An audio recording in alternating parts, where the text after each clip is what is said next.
Good morning. I call to order the June 14th, 2022 budget hearing for Santa Barbara County fiscal year 2022-23 operating plan. Madam Clerk, will you please read the roll? Supervisor Williams. Here. Supervisor Hart. Here. Supervisor Nelson. Here. Supervisor Lavanino. Here. And Chair Hartman. Here. Please stand and join me for the pledge. Ready? Begin. I pledge allegiance to the flag of the United States of America and to the republic for which it stands, one nation, under God, indivisible, with liberty and justice for all. CEO Miyasato, do we have a report from you today? No CEO's report today. And Madam Clerk, do you have announcements for us today? Chair Hartman and members of the board, I do have a couple quick announcements this morning.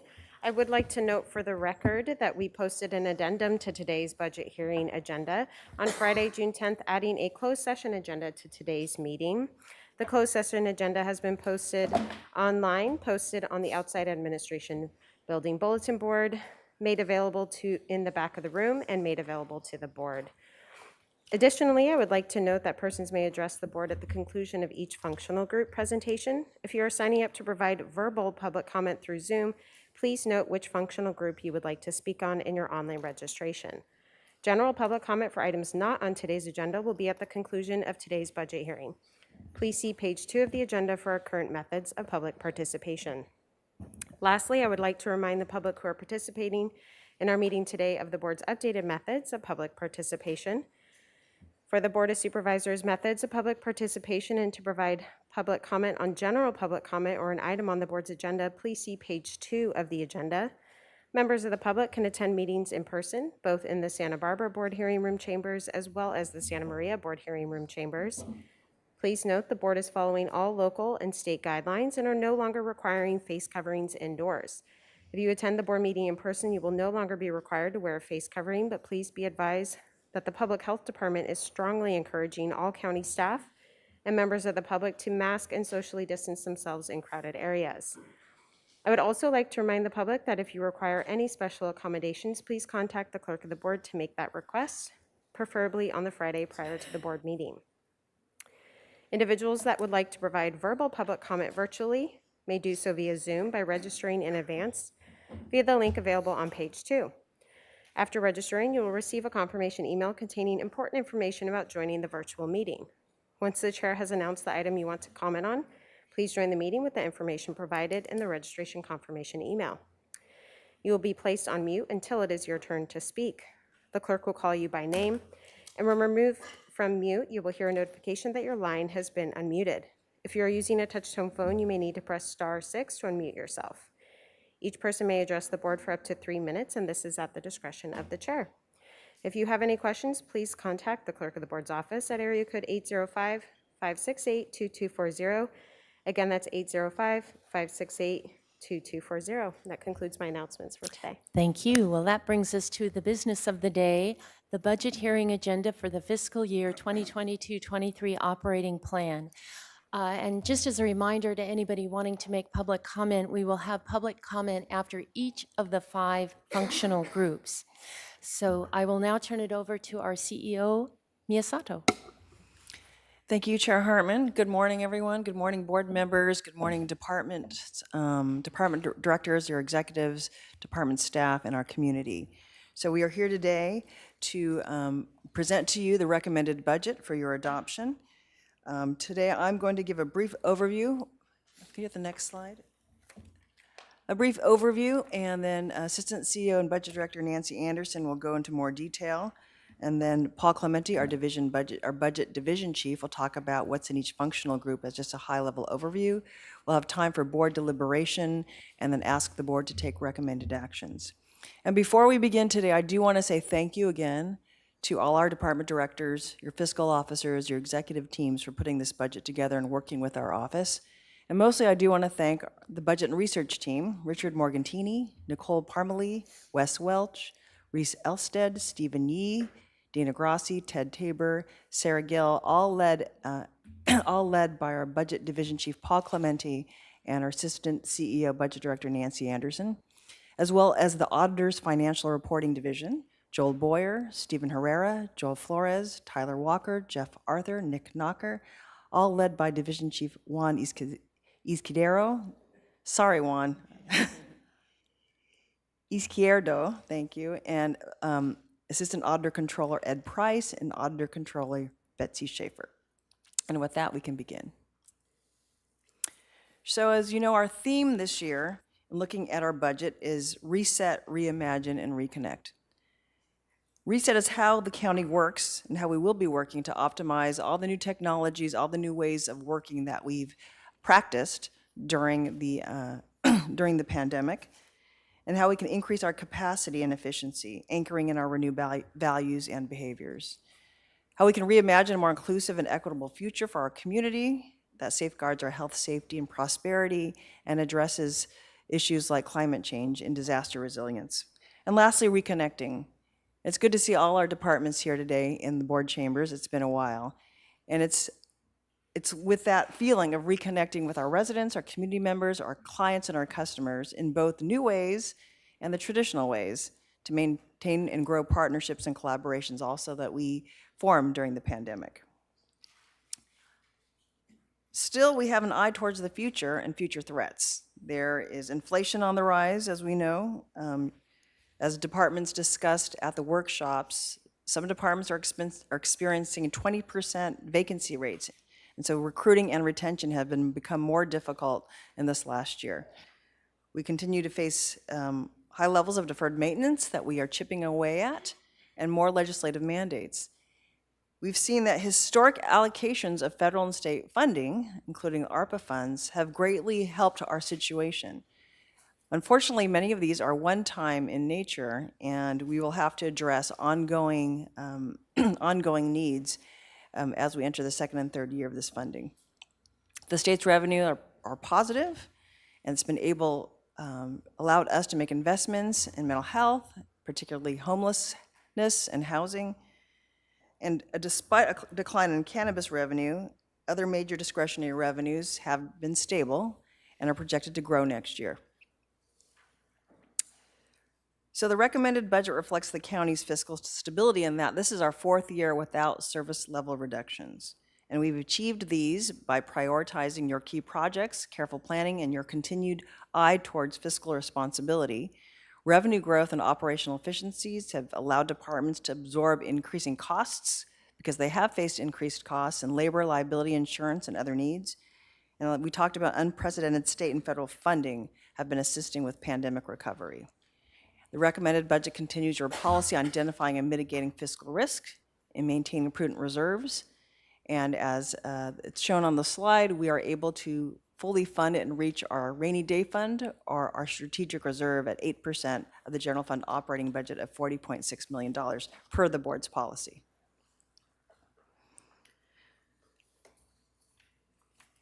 The budget also continues to include programming and services that focuses on your priorities.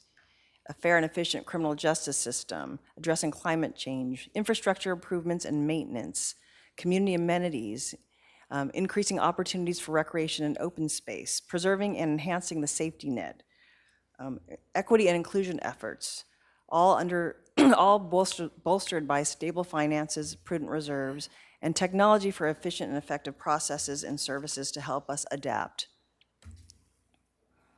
Specific county challenges, I've mentioned some already, have been the legislative and regulatory changes that have been impacting departmental funding, workload, and service delivery systems, and those just keep on coming.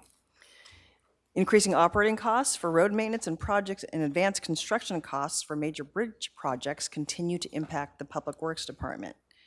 We've talked about recruiting and retention issues, and there's uncertainty related to city contract negotiations for the sheriff, coroner, and other rising public safety costs. Pension and liability insurance costs are expected to increase, which is affecting departments across the board. But the county continues to make progress toward achieving key priorities and fulfilling its commitments.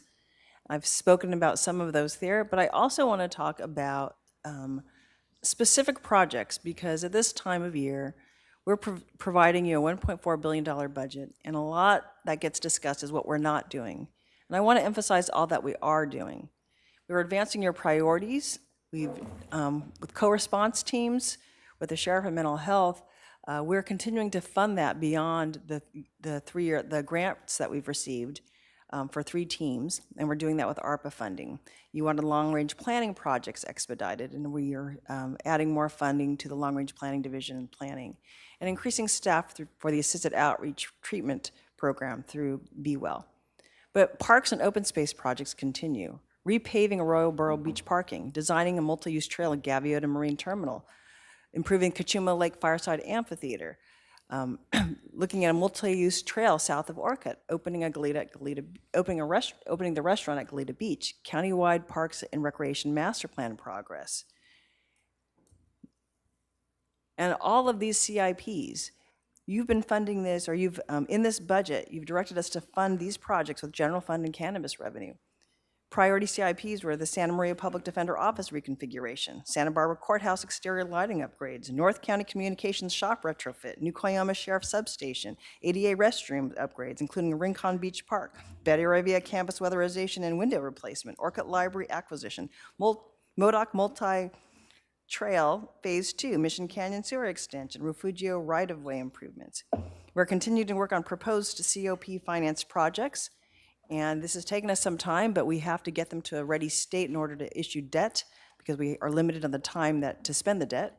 And that's continuing to work on the public safety radio replacement program, a new headquarters for probation, main jail renovation, Cachuma Lake infrastructure upgrades, regional fire communications center, and fire station 27 rebuild. In addition to all of that, federal Arpa funding totaling $32.1 million has allowed us to make progress on projects including more road maintenance, Project Clean Water, Ivy Community Center improvements, hearing room improvements, including closed captioning, HVAC improvements and ventilation improvements, public safety radio network, broadband strategic plan study, also the Santa Barbara Courthouse boiler system, main jail elevator replacement, engineering, building, window, and roof replacement, San Antonio Creek Bridge, and Orcutt ball field lighting. So I want us to take a pause because I've been here 8 years, almost 9, and I don't think we've ever seen that many CIPs on this list that were general fund or special fund, ARPA funded. So congratulations to us, and thank you to our residents and the federal government providing that funding for us to do that. So looking beyond Renew 22, Renew 22 has positioned the county to be innovative, responsive, and resilient. We're continuing with Innovate SBC to train our employees for process improvements and innovation. We're continuing the KPMG departmental reviews to identify strengths and opportunities for improvement. We're digitizing more services and implementing digital technology. We're expanding e-learning and training opportunities and obtaining more employee feedback for greater employee engagement. And so for 22-23, the county will be looking at a reset of countywide strategic initiatives and the alignment of department goals, objectives, and performance measures. This will be a time, like I said, to reset how we do our work, reimagine our future, and reconnect with our residents, community members, clients, and customers. We're very proud of this budget, and Ms. Anderson will provide more detail. Thank you.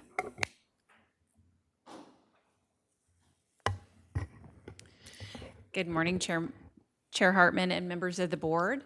We'll just bring up our new slides in just a moment.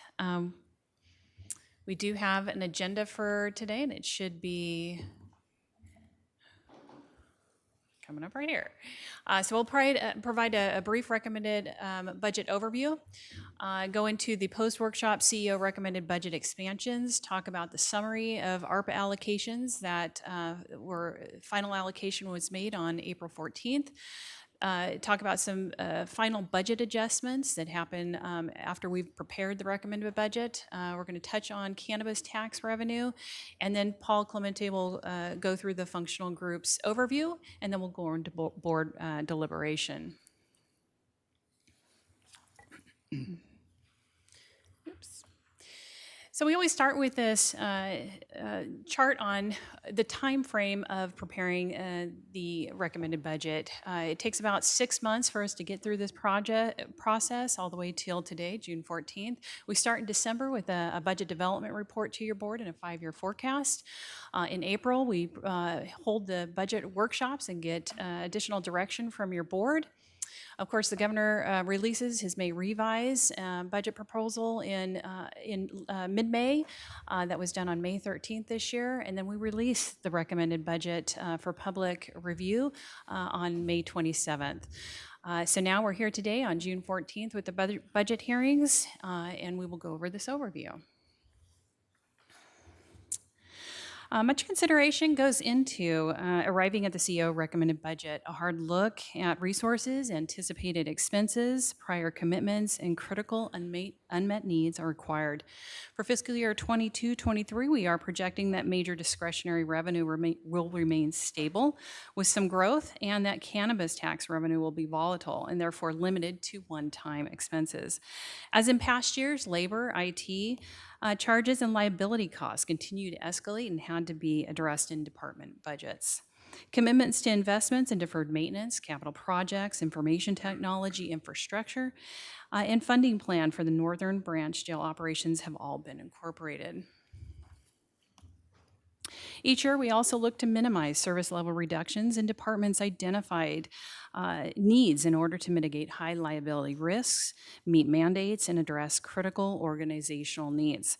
At budget workshops in April, departments presented expansion requests for fiscal year 22-23, some of which have been included as CEO recommended expansions. These expansions total $6.8 million and address statutory requirements, board priorities, and other department operational needs. And finally, as we develop the budget, we have to consider emerging issues that create short-term or long-term demands on resources and how we will deal with the issues to ensure continued fiscal stability. Our office has emphasized a 5-year forecast process that continually updates as decisions are made and obligations are incurred. The total operating budget for the County of Santa Barbara for fiscal year 22-23 is $1.41 billion and supports a workforce of 4,460 FTE or employees. This is an increase of $60 million or 111 FTE for fiscal year from last fiscal year. This chart shows total operating revenues by categories. Nearly 39% of revenues received by the county are from federal and state sources and includes $27.3 million in allocated Arpa funds. The next largest category is taxes at 28%, which includes property taxes, sales taxes, transient occupancy tax, and cannabis tax revenues. The third largest source is charges for services at 25%. This chart shows operating revenues by fund. The County General Fund, which funds most of the county operations, receives or collects $509 million, or 36% of the budget. Of the $509 million, about $340 million is considered discretionary general revenue that the Board of Supervisors has some limited flexibility on spending. Discretionary revenues of $340 million is a slight increase of 3.9% from last fiscal year. While growth in property taxes, sales taxes, and TOT remain strong, they are offset by a reduction in cannabis tax revenue. Here's a further breakdown of discretionary general revenues. Of the $340.6 million for fiscal year 22-23, $265 million, or 78%, is from property taxes. Cannabis tax totals $16.3 million, or 4.8% of the total for fiscal year 22-23. This is a decrease of $2.8 million from the 21-22 adopted budget of $19.1 million, reflecting the continued volatility in the market, but also some optimism that the pace of permitting and business coming online will increase in fiscal year 22-23. Our office will continue to watch this revenue stream closely in the coming year. Sales tax and TOT total $14.2 million and $15.2 million, respectively. Other discretionary revenue shown as $22.3 million for 22-23 includes franchise fees, interest income, state, federal payments, and the county cost allocation services. This chart shows the operating expenditures by category. Salary and benefits continue to be the largest expense for the county at 53% of the budget. Recommended salary and benefit costs of $730.5 million in 22-23, an increase of $29.9 million or 4.3%. Represent the combined impacts of the addition of 111 FTE employees and projected increases in labor costs, primarily salaries. Each year, the Santa Barbara County Employees Retirement System, or SB-CERS Board, sets employer contribution rates based on an actuarial valuation. This chart shows the county's retirement contributions net of employees' negotiated share of costs since fiscal year 2018-19. The county's net retirement contribution increases only slightly by $800,000 or 0.5% from fiscal year 21-22 adopted budget, due significantly to investment returns slightly more than 25% in the pension fund at June 30th, 2021. The county's retirement contribution totals $175.3 million in 22-23. However, employee costs sharing offsets this growth by $7.6 million to net to the $167.6 million on the slide.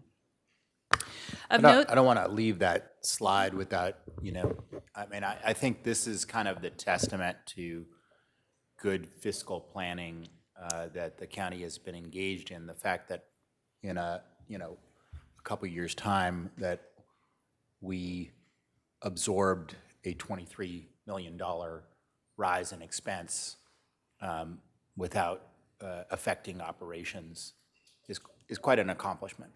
So I just don't think that this should pass by without that notation. Thank you, Supervisor. Of note, the $15 million increase from 2021 to 21-22 is primarily related to losses incurred from 19-20, where the investment rate of return was 0.78%, which is significantly less than the 7% assumed.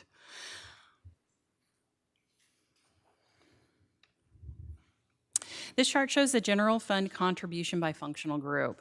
Public safety continues to receive the largest contribution of $156.7 million, or 46% of the allocation. The second largest allocation is to the policy and executive function at $93.4 million, or 27%, of which a significant portion is related to general county programs that covers the NBJ funding plan at $19.3 million, 18% funding policy at $11.6 million, and other policy commitments and reserve increases.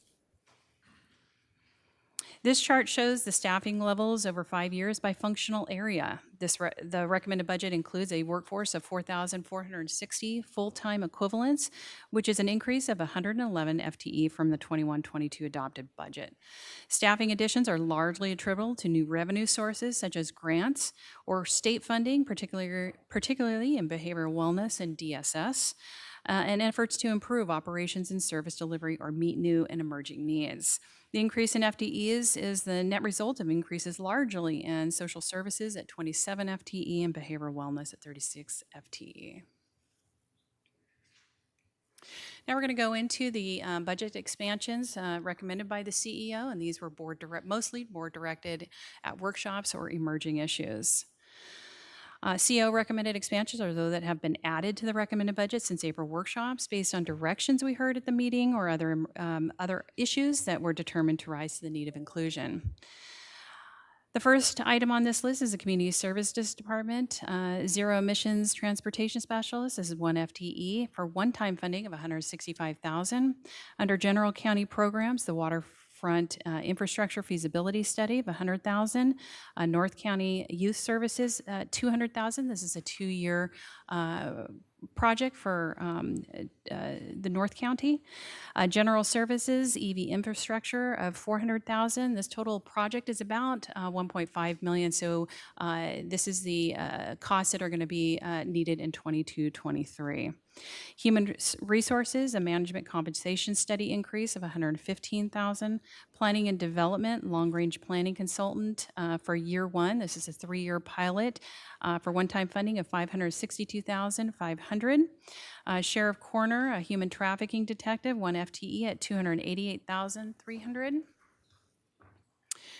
For the treasurer tax collector, one veteran services representative, $109,700. We did want to note that we did work with the treasurer tax collector department. They were able to restore three positions within their department, one of which was another veteran services representative, which gets them to 5 veterans representatives of the 6 that the commission was seeking. Transient occupancy tax compliance position, 1 FTE at $208,700. ORCUT, under the capital improvement program priorities, we heard ORCUT library acquisition of $500,000, MODOC multimodal trail phase 2, $500,000, Mission Canyon sewer extension, $500,000, and the Refugio right-of-way at $400,000.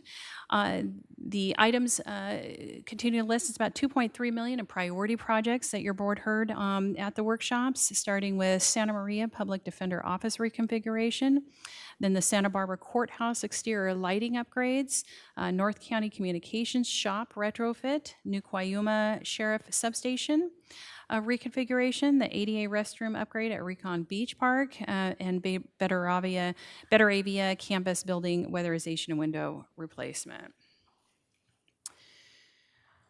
The final item was a reserve or set aside of the remaining balance of one-time funds available from the workshops. That's $419,200, and we're holding it in emerging issues. Staff does recommend that this balance be held and used in fiscal year 23-24 towards year 2 of the long-range planning consultant or the EV infrastructure cost balance of $1.1 million needed in fiscal year 23-24. So that totals the CO recommended expansions, 5 FTE and $606,700 of ongoing and $6,236,700 of one-time funding. Your board at workshops also approved the final allocation of the Arpa funds. This included about $5.9 million in general fund backfill projects, including criminal justice, data and discovery activity positions, 3 data analysts and 2 LOPs over a 3-year period. Criminal justice data dashboard, co-response teams for 3 years, and this is the sheriff's portion. Court backlog prior to budgeted costs, and this is from prior years, so we're just reimbursing the county essentially, and earmark remaining general fund for the 2 years, 2 and 3 years of all the items listed above. So we do allocate this back to your board for each year of those budget cycles. Also included on the list were Project Clean Water Mandate projects for $743,600, the Ivy Community Center service sewer replacement and other improvements, the hearing room improvements and closed captioning, the Deputy District Attorney Court Backlog position, these are 2 for $312,800, and the same for the Public Defender for Court Backlog. I did want to note that the departments worked on a joint strategic plan submitted as BIF number 1 that supports the use of these positions. Earmark remaining on those for the over 2 years is that $1.2 million, so we will support the funding for that. Under the Health and Human Services Plan, we have organization technology projects, community well-being, housing and homeless projects, and disaster resiliency totaling $10,756,896. In addition, your board approved the Public Safety Radio Network allocation of discretionary revenue of $17.6 million and a remaining balance of $444,600 to HVACs or other projects. We do anticipate that minor changes in estimates for projects up and down will result in updates and occasional modifications needed from your board throughout the year, and we will provide those updates as necessary. That totals for the allocation that was done on April 14th, 4 FTE at $38.3 million. Now we'd like to go into some of the final budget adjustments. So final budget adjustments, or FBAs, occur after the recommended budget is developed. Therefore, they are shown separately and add to the recommended budget once approved. Many adjustments are carry forward activity from prior year, department use of fund balances for one-time items, or other minor corrections or changes or previously directed by the board. We did want to note a few of the adjustments. Adjustment number 3 for CSD is an addition of one accountant for grant management with state HAP funding. You may recall that the department had an expansion request for accountants to help in this area. Adjustment number 6 for the CO is a release of $293,700 from data and discovery set aside for 2 data analyst positions to assist with criminal justice needs. And this is using the Arpa funding for this, specifically to assist the district attorney and public defender. Adjustment 10 and 24. For the DA and PD, this is a release of $243,600 from data and discovery set aside funds for 2 legal office professionals for data discovery efforts using ARPA funds. Adjustment number 17 is a Santa Maria Levee Trail study, a release of $1.5 million from litigation settlement directed by the board on May 17th. Adjustment number 21 is for human resources, a release of $270,000 from prior year one-time DEI funds for a limited term DEI coordinator position. And adjustment number 22, Planning Department, release of $348,100 in one-time contingency funds for a consultant related to housing element project. Now we're going to recap some of the cannabis tax revenue information. In December of 2021, your board approved an updated policy related to cannabis. As you're aware, the cannabis tax revenue is trending lower than anticipated for the current fiscal year. Based on that, we propose that there are no new ongoing expenditures beyond those approved in 21-22 for non-cannabis related costs. Ongoing expenditures are allowed to support cannabis program or labor negotiated increases if necessary, and the remaining cannabis revenues could be used towards one-time expenditures. And we do continue to support a prudent reserve equivalent of 25% of annual revenue that'll be maintained for revenue stabilization. Here are the cannabis tax revenues for the past 5 years. We were projecting and receiving growth up through 2020, 21, and then as you're aware, we're seeing a decline in 21, 22, primarily based on the market collections for cannabis in our area. The total estimated revenue for fiscal year 22-23 recommended budget is $16.3 million. This is $2.8 million less than the $19 million that was budgeted for the current fiscal year.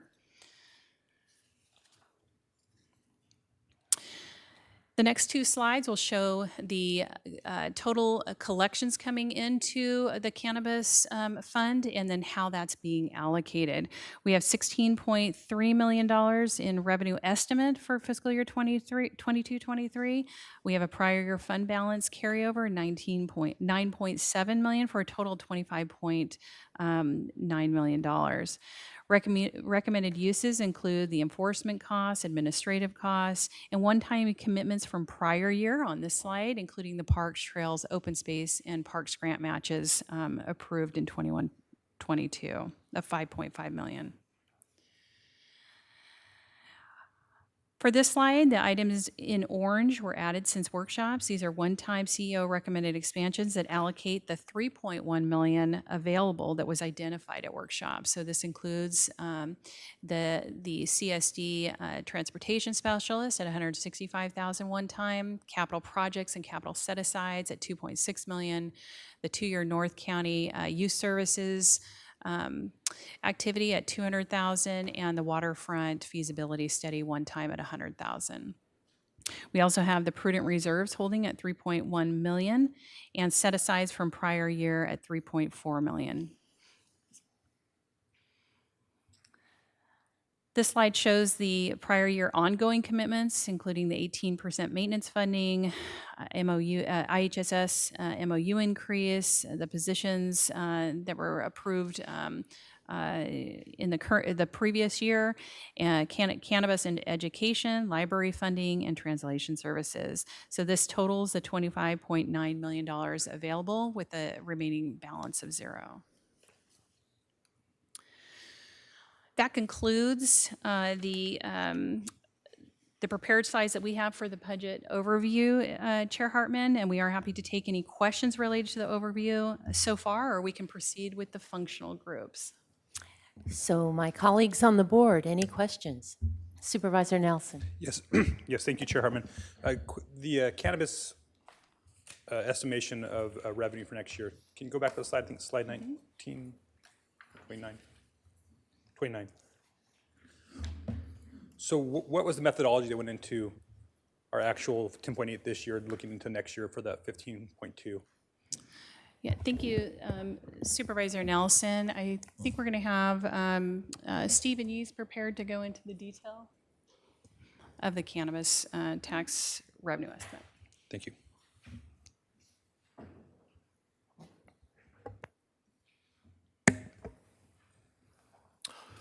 Supervisor Nelson, through the chair.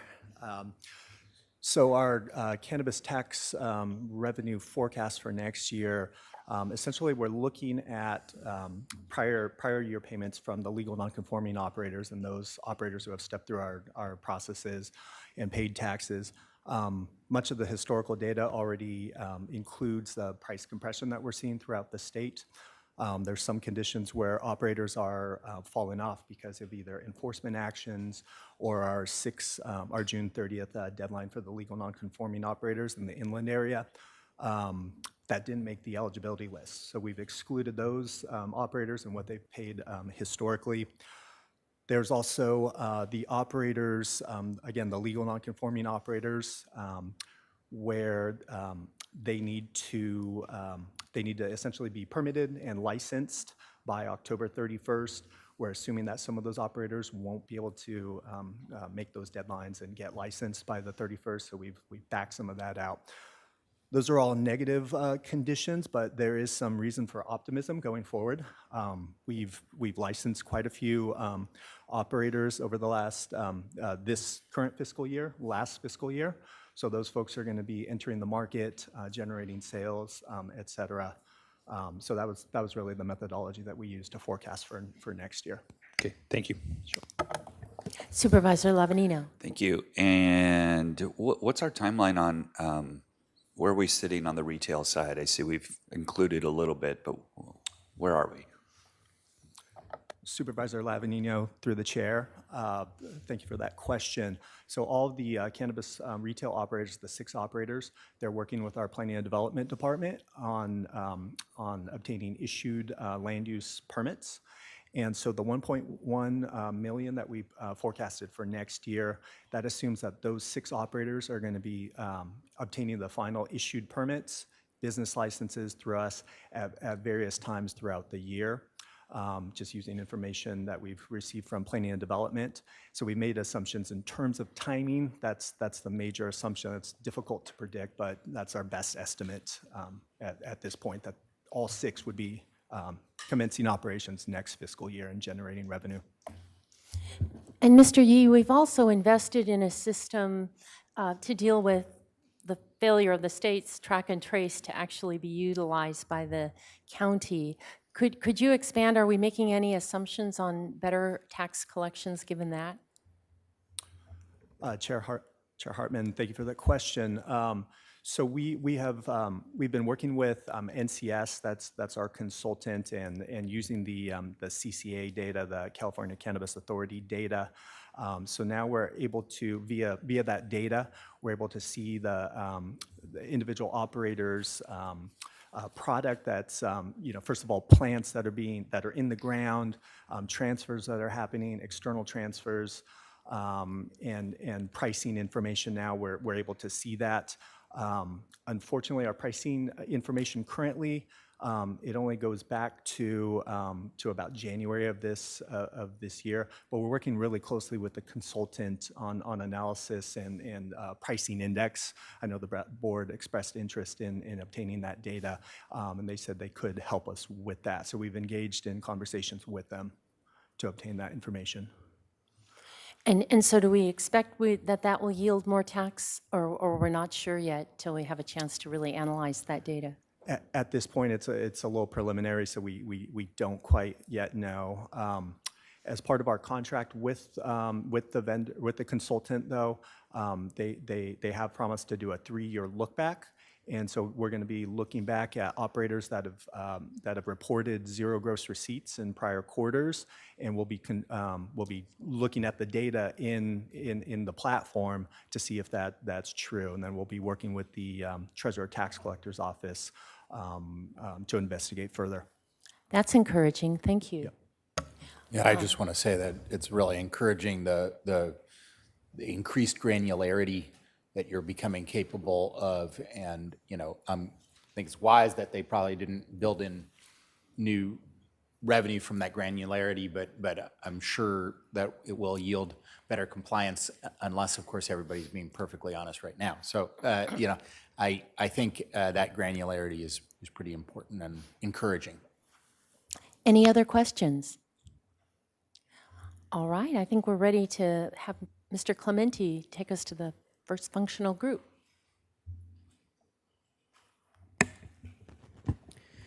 Thank you, Chair Hartman, members of the board. Good morning. So our first functional group is Health and Human Services, which comprises behavioral wellness, child support services, first 5, public health, and social services. We've included these update slides for each of the functional group summaries that have any major updates from the departments since budget workshops. For Health and Human Services, we have no major updates. And here, just recapping the summary that this group receives 8% of the county's total general fund contribution at $26 million. They have total operating expenditures of $482 million, and just over 40% of the county's total FTE at 1,835. And that concludes this functional group summary, and I'll stop here for board questions and public comment. So do any board members have any questions? I see no lights whatsoever. So I guess the department heads will not be presenting. So Supervisor Lavanino. Okay. I thought we were going to do individual department heads, but if we're not, all right, then I do have a question. So maybe not so much a question as an ask. So one of the things that I've been proud of is that we have had no service level reductions over the last 4 years. But if this budget does go forward as we are right now, there will be a significant service level reduction for one particular program, and that is the Growing Grounds Farm that's on Foster Road right by our mental health facility. Growing Grounds is run by Transitions Mental Health Association. It's kind of, first off, let me just briefly talk about the program. It's taking folks that are suffering mental illness, a lot of them in our programs. They're then moving over into employment, working at the farm. I think we've heard from them in the past that it's a great program. We've had people come and speak. I told them this year that we probably didn't need to do that. I've had Director Navarro out. She walked the facility, was really excited about it, and I think she can come and talk about it a little bit. But the problem was in timing. Ms. Navarro sees this as something that could be, or should be actually, budgeted in with MHSA in the future. However, because of the timing and the transition in that department, weren't able to get that built into the budget. And so they're asking for $350,000. I've pared that back to asking for a one-time contribution of $200,000 from the county, and have them make it up the rest of it either in grants, whatever, and with the hope that, and the commitment from the department that in the future it would be built in to the MHSA budget so that we don't have to go through this every year where we're trying to scrape together. One year, I appreciate Daniel Nielsen actually took it under Workforce Development Board. So it's always kind of been a battle of where we find the money to continue to fund this program. And I just want to make sure, and if, Tony, if you could come forward and just for a second, make sure that I'm not speaking out of line. No. Good morning, Chair Hartman and Board. How are you? Looks, this is a great, good morning so far. Just wanted to say that I really enjoyed going out to growing grounds. And in fact, in my previous agency, we too had a therapeutic community garden and was fully funded under MHSA. I know that Growing Grounds has a wonderful, vibrant program that is funded by MHSA in San Luis Obispo County. And I really look forward to them joining our 3-year annual plan process in the fall to begin discussions on how we might incorporate their program ongoing into our PEI plan under MHSA. It fits very well. And we already had preliminary discussions, and I know some of my staff already from Foster Road bring their clients over and do their own type of mini groups and collaborations with Growing Ground. So we look forward to formalizing that moving forward. And Supervisor Williams has a question. Well, you know, it's not really a question. It's that we, I'm somewhat familiar with their work, and I think it's great. But normally this would be handled either through a contract for services with the county or a written request to us, and we have none. And just sort of that kind of lack of process doesn't necessarily, in my view, reflect badly on them, but it would reflect badly, or at least have ramifications, if we are going to entertain that. And I think that what we have to think about a little bit hard is whether partial funding for this group for this year is worth opening up the Pandora's box, because I guarantee you there are people that I've turned away, that Greg's turned away, that others have turned away, that wanted to do the same thing, and they will be back next year, and they will be back in mass. And we remember, most of us remember, the bad old days that, and the the knives in the jugular that produced over limited amounts of money. So I'm just kind of wondering whether whether funding this very worthwhile effort is worth returning to that system, because whether we intend to return to it or not, doing this will return us to that system, because they're going to be back. And I would just like to interject, this is another question for Director Navarro. The Bridge House outside Lompoc has greenhouses. They recently got a grant to help bring those back, but it's a similar kind of thing. This is more for homeless rather than mental illness, but nonetheless, cultivating the soil and incorporating that into the training. So what would be the process in your department for deciding who would be entitled for the MHSA program? Right. Well, as you know, the MHSA process is a community collaborative process. This is our 3-year plan that starts in September, and we bring together all community partners, stakeholders, as many as we can from all regions of the county and all different sectors of county. And it's a community stakeholder process. So groups bring forward their presentations on how they believe the funds under, especially in this group, Prevention Early Intervention, would best serve county residents. And if there was a group of residents that came forward with Therapeutic Community Garden that came together collectively, that doesn't need to be individual. It can be a collective that they come together and say, across the county, we'd like to develop such and such a project. So again, how that's done is we go to the stakeholders decide with the amount of funding that we have, what kinds of projects they would like to fund. And we do know that prevention and early intervention is a primary focus for us this next year, as we have some additional funds to invest.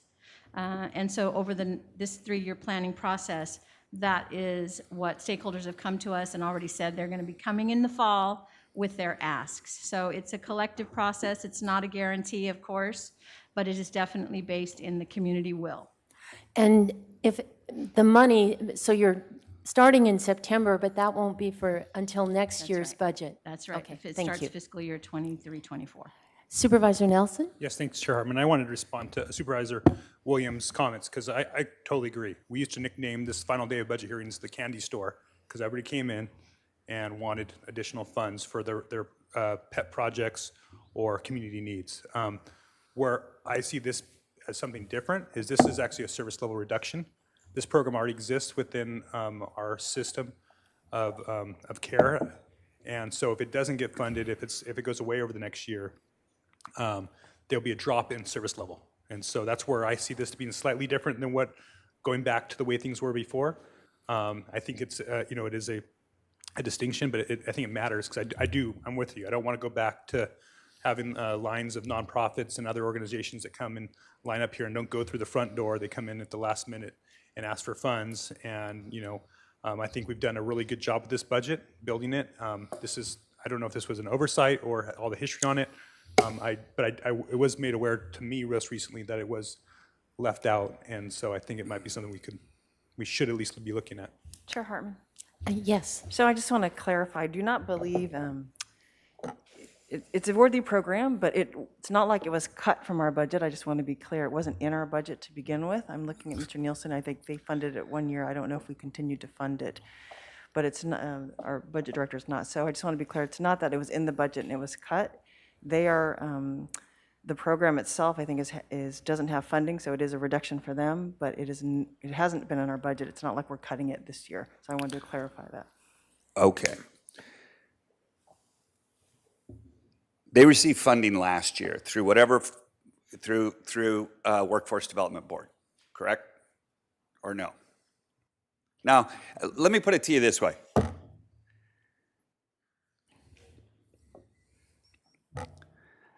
Here's my little speech, and it says, I want to thank my colleagues because tremendous pressures from outside this room and how we spend our resources. You're right, right. Normally you're right, that we had this room full of people. I can't go to this organization and the people that use this, that we've all talked about. These are the folks we're going to help. This is what our job is. And I'm going to put $4.8 million in contingency, $42 million in strategic reserve, another $600,000 in emerging issues, and then go back and tell these people, I'm sorry, we can't fund $200,000 this year, and this program's going to go away. I can't do that. So if I have to say no to some other people, like, for example, I mean, if we're going to start looking at, I have to find a way to make this happen, then maybe the EV specialist, it's about the same amount of money. I can't in good conscience have an EV specialist I'm going to hire to tell me what electric cars they should buy instead of a program that's actually working in this county, which to me, that's a small list. This is one that actually affects people's lives. And I think we got the director here telling us that this is a worthy program. The reason why it wasn't built into the budget is because we had a transition in the department. Our director left, okay? And maybe we had a director at that time that did not see the value in this project or program. I don't know, I didn't talk to her about it. But we have one now that says yes, and if this had been brought to her attention earlier, because she wasn't here, we would have been able to have this built into the project. But I don't want to be up here, I'm sorry, I got up on the soapbox a little bit. I apologize, but this thing is near and dear to my heart. We have to find a stable and sustainable way to build this into our budget. It's a small amount of money. And I mean, if I have to find in the budget another $200,000, I will. We'll figure it out. But it might be some give and take with the rest of you to cut something that I think that I agreed to in this budget that now does not rise to the priority that this does.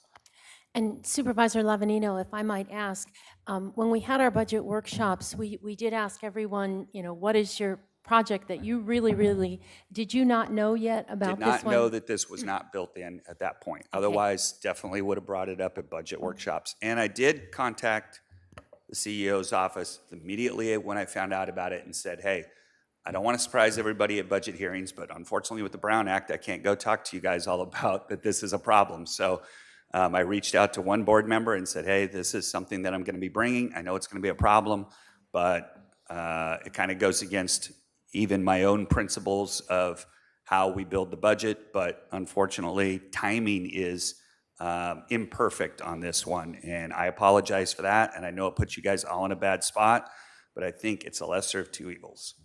And just for clarity, so I think we heard from Director Navarro that there will be a process, community-based process, to think about this county-wide. So in the future, would that be okay? That's fine with me. I mean, if they compete and they don't get it in the future, I understand, you know, MHSA funding is also limited. All of our funding's limited, but I am fully confident that they will compete and be part of the process going forward. And if they don't, I won't be back here next year asking for funding. Supervisor Hart. Yeah, I just think we should put a pin in this and appreciate Supervisor Lavanino's passion about this project and the unique circumstances. And we've got a lot of material here to get through. Let's just keep going and we'll see where we are at the end. Supervisor. The voice of reason again, thank you. Supervisor Williams. And, you know, and remember I mean, as much as I do believe that the budget was almost tied up with a bow, you know, we did have a process by which we could each allocate $500,000 to the purpose that we chose. I mean, I guess one thing to think about is, you know, right? Where was my $500,000? Yeah, that's yeah. So I mean, that's you know, we did go through that exercise at the end of the budget. Each one of us putting forth a priority. You know, I don't remember how that shaked out for you.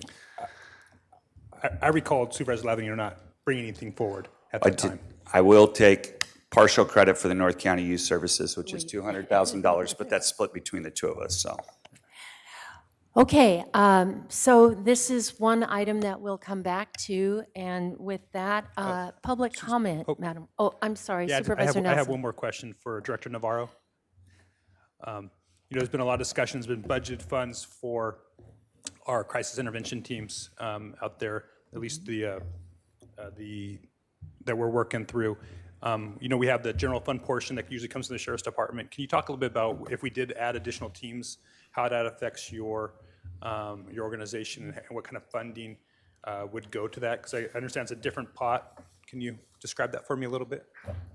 Yes, so the funding for the co-response teams at this point is mostly grant-based, and I know that the ask from the Sheriff's Department this year was for officers to expand the co-response team by, I think, 7 teams. We've recently met and done some negotiation. I know Dr. Lee has put together a budget and a proposal that clarifies how much it would be if we added 1, 2, or 3 teams.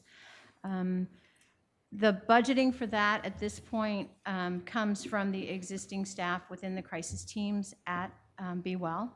And as you know, we are, as CEO Miyasato talked about, we are in a crisis shortage, staffing shortage, and it takes us a while to hire staff.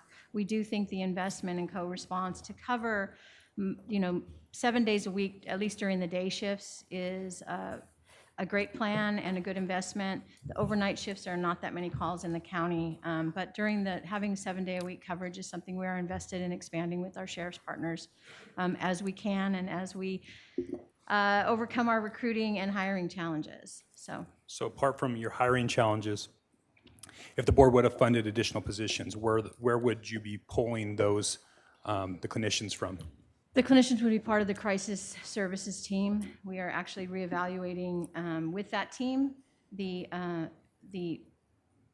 operations of that team, how it's staffed, how it functions, and what are the primary duties of each of them, and how we might spread those out over co-response teams during the day shifts. So we are beginning those discussions in anticipation of an expansion of co-response so that we're prepared to adapt and adjust as needed. Okay, thank you. And if I might follow on that, we're also looking at fire as a way to supplement the existing co-response. And so we're still exploring the best ways to grow it. Is that correct? Yes, to do a medical co-response would be different than the sheriff's co-response, and it deals with a different population of comorbidities. But yes, and that would probably be a lesser, not a 7-day-a-week at this time venture, because we're still trying to analyze the data in terms of the necessity and the need. Thank you. Supervisor Nelson, did you have something else? No, that was it. Supervisor Thank you. Williams. I just had a different question, either for General Services or for Jeff. You know, a lot of questions have come up after the Uvalde shooting on interoperability of the radio systems. Are you prepared to speak about that or a little bit later?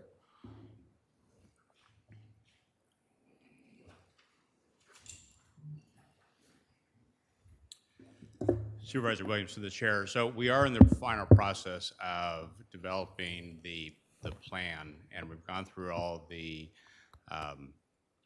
technical requirements of coverage throughout the county, of looking at the required number of repeater sites, the equipment that's needed in order to make sure that we enhance the radio coverage for our public safety departments. And so that's coming to conclusion really almost as we speak.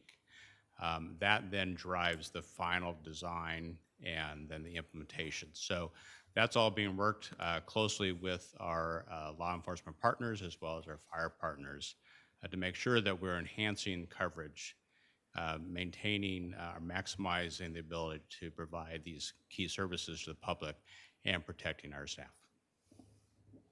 And in it, are we ensuring that not only can our firefighters and our sheriffs talk to each other, but that most, if not all, of the agencies in the county can talk to each other? Thank you, Vice Supervisor Williams.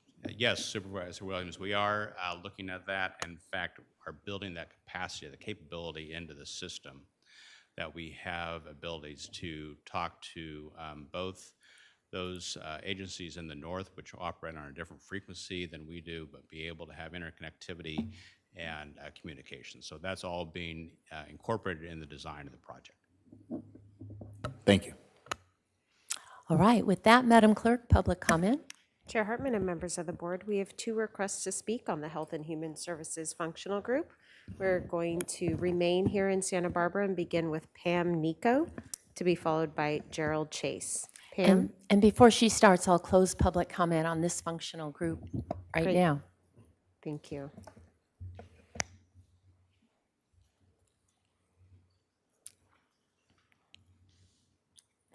Good morning, Chair Hartman and supervisors. My name is Pam Nico. I'm the CEO of the Buell San Ynez Valley Senior Citizen Foundation.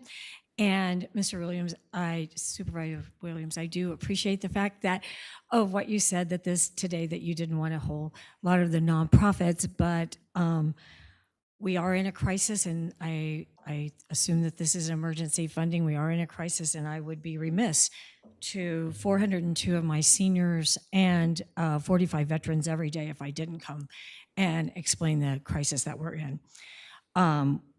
We do Meals on Wheels. We are in a crisis situation. We have been talking to different departments here that have called from the county since we last asked for funding to try to work out a solution working with other organizations.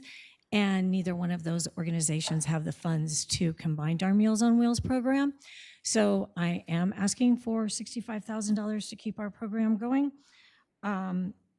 We are still open to working with other organizations, and we're leaving that open, but for us to be able to continue and that we're going to be needing some emergency funding.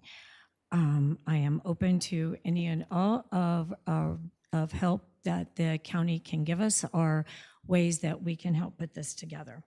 I just want to give you a really short example. Up until 8 weeks ago, we were spending $200 a day on milk. We're now up to $600 a day. Just in the last 2 weeks, we've added 12 clients. I don't know what to do unless we have some help from the county, so I would really appreciate it, and really, really appreciate your consideration. Thank you. Ms. Nico, I have a question for Yes. you. Of the people you serve, do you track how many are below the poverty line? And, Yes. And could you share that? 85% of our clients are on scholarships. They pay nothing at all. And so, and the absolute number for that would be? I'm sorry, I don't have. For the seniors, So what is 85% of 420? I don't have the exact number. We just got the new numbers. I'll figure today, that so one out. Sorry. So that helps. That is the absolute number. 350. Thank you so much. That's why he's the 350. budget guy. I'm a really great cook, not so great math. So that's the amount of people that we have to feed that have no other alternative from us. We have, I know the timer's not going off. So we were asked to talk to Lompoc Hospital to see if they could combine efforts with us, and I did that. It's going to take about 5 hours from the time that they prepare their meals that we can get to Lompoc and get them out and get them distributed out. We've been working with the Atterdag at Home. They have a waiting list, and so for us to get 402 people on there, they would take them by person by person.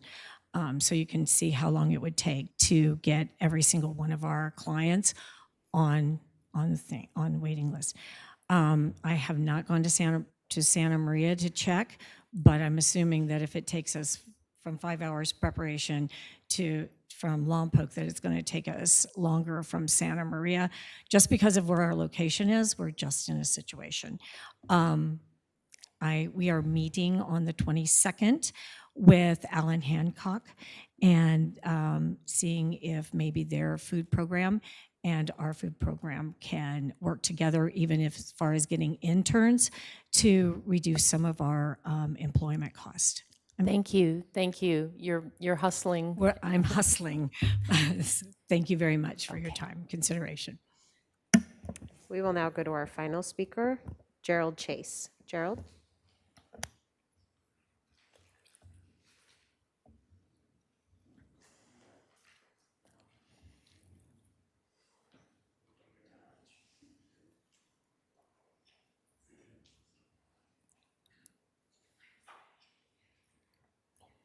Good morning. Good morning. Thank you for allowing me to speak to you. I am an unpaid volunteer to the organization that Pam just spoke to you about. I am a veteran. I was brought up in World War II and understood the perils and the dangers and what war does to you. I went to college at UCLA and immediately was drafted into the Army upon my graduation and ended up in the Korean War. And that war I understood more because I was there and part of it. I passed the CPA exam as a student at UCLA, got out of the Army, went back to UCLA for a master's, and I couldn't read a piece of paper and understand what I was reading. But I needed the $138. So I stayed at UCLA for 6 months, got all incompletes, and then went out to try to get a job. I understand the problems of a veteran because I am one. And I understand the problems of a veteran in that you are different after you come out before you went in, because when you go in, you're 20 years old, and the primary thing of war is to kill other people and not get killed yourself. I went on and fought the battle of life and was reasonably successful, buying my own lunch. I've been fighting for veterans most of my life.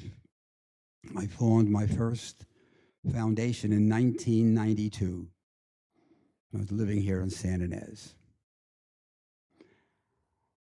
I found out about this foundation, the one that Pam just spoke about, recently, and I am now part of it. I asked if I could volunteer, if I could be on the Board of Governors, because I am primarily concerned about the veterans, but also the underprivileged. the veterans gave part of their lives for this country and for everybody sitting in this room. The Gold Stars, which we knew a lot about in World War II, which you don't hear about much anymore, they gave the most. I'm 90 years old now. They talk about seniors as a kind of a funny term. You know, they're senior citizens. They're not. They're people. They've gone through the productive years. They did what they had to do. We serve the government. And as we got older, most can't be as productive. And that's no reason to throw them away. Not at all.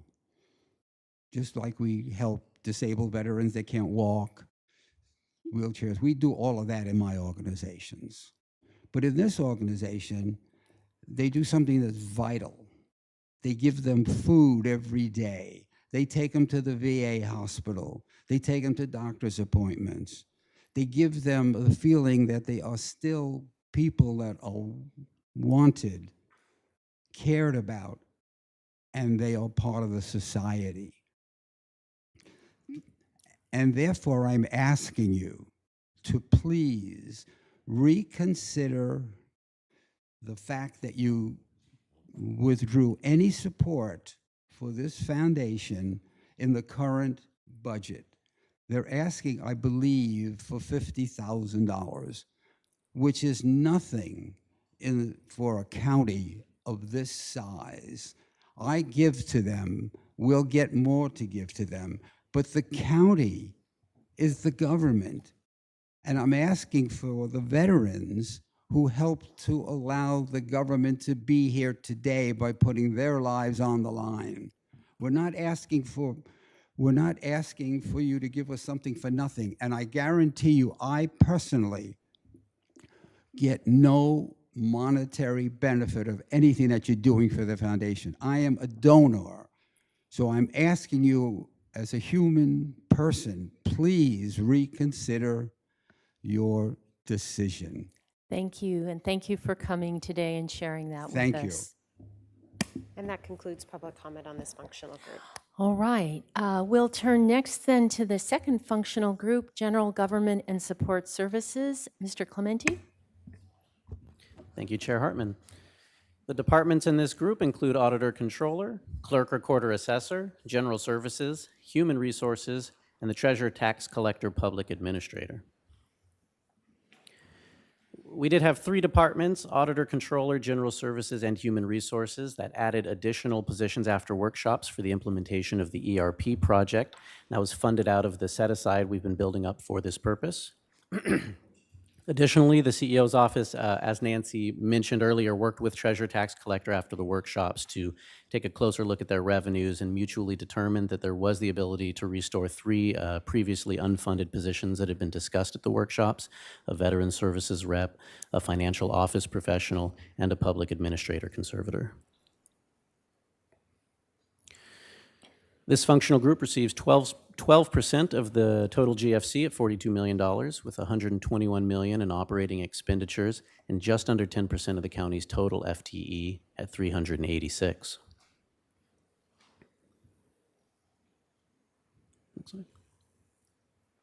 The CEO recommended expansions for this group, which Nancy touched on earlier, total 2 FTE and 318,000 ongoing GFC, as well as 2.1 million in one-time funds.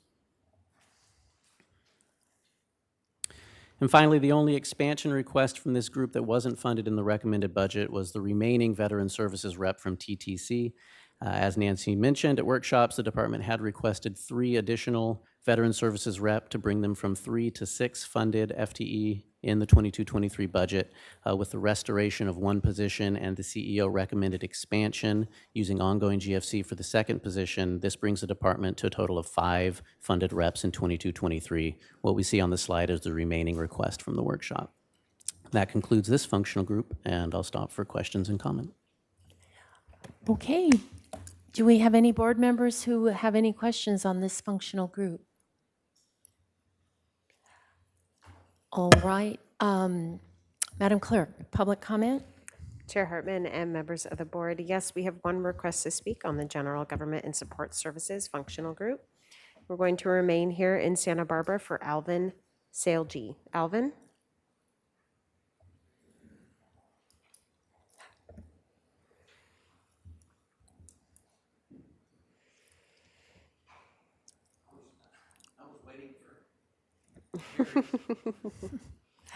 We do this a little bit differently, so we do the whole group at once, and so Okay. the Well, treasurer anyway, tax collector is in there. I was waiting to see if it's still in the budget for our additional veteran service representatives. So I'll wait for that, and if it's not, I hope in your deliberations that you put it back in, and if it's still there, thank you very much. Well, we did add, we're up to 5, and so next year we'll think about the 6th, if that's all right with you. So we made a jump this year. Fantastic. Thank you very much. Thank you. And that concludes public comment on this functional group. All right. Let's keep going, shall we? So the next functional group is public safety. Mr. Clementi? Okay. In this functional group, we have court special services, district attorney, fire, probation, public defender, and the sheriff's office. Updates for the public safety functional group include the addition of a CCP-funded position in probation for a multi-agency assessment, case management, and reentry coordinator, as well as the inclusion via final budget adjustment on attachment A2 of one legal office professional in both public defender and district attorney to assist with workload and discovery funded from previously set-aside funds. Public safety receives almost 50% of the county's GFC at $157 million, with $413 million in operating expenditures, and 36% of the county's total FTE at just about 1,600. Recommended expansions for this group total 6 FTE with just over $1 million in ongoing and one-time costs. The post-conviction review attorney that we see here was an expansion request at workshops that the DA was ultimately able to fund themselves with existing funding that was freed up after they received Arpa funding for the court backlog attorneys. The remaining expansion requests from the public safety departments include a cyber crimes investigator and a half-time legal office professional to assist in post-conviction relief from the DA. And the DA's requests total 1.5 FTE and about $246,000 in ongoing expenses. From the sheriff, we see a 7 FTE request to expand their co-response staffing, an additional narcotics team with 5 FTE, an additional cannabis compliance team with 5 FTE, community resource deputies in both Orcutt and Montecito, 6 SSTs at the Northern Branch Jail to perform tasks that would free up 6 custody deputies to work in post positions. Next slide. A supervising accountant to assist in their financial division, and 2 SSTs to assist detectives in the Criminal Investigations Bureau. The sheriff requests total 28 FTE, $4.8 million in ongoing costs, and about $1.2 million one time. And that concludes this functional group, and I'll stop again. All right. Comments, questions from the board? Supervisor Williams. So I just want the CEO to reinforce that there is money available and budgeted for overhire strategies. That I just want that to be really clear to the department, because overtime is a worse enemy than hiring. We want the hiring. We want more positions filled. This is something that Supervisor Nelson and I talked about at the budget deliberations, and we just want to make that super crystal clear that there is money available for the hiring. Supervisor Williams, through the chair, just to confirm to that, your board approved the release of what we call overhire program funds that are sitting in Prop 172 to assist with the 21-22 current year help mitigate some of their overtime costs for the current year. In the budget, we are earmarking in Prop 172 again to establish that for 22-23. We have committed to, as part of that approval process for the current year, to come back to your board with a budget development policy that'll address OT mitigation efforts and other policy issues related to cost increases for public safety. And we'll be doing that before December so that we have direction on how to move forward with those funds. And if the department cannot do that hiring, it has not accomplished that. I want to just put out there that instead of coming to us with requests for more overtime, that perhaps we should consider the more civilianized positions, which has been a successful and fiscally prudent way to handle some of this in the past. And by the way, this is not a stunt to get more money for childcare, though it might be the right time to strike on that. But this is my daughter, Kaya.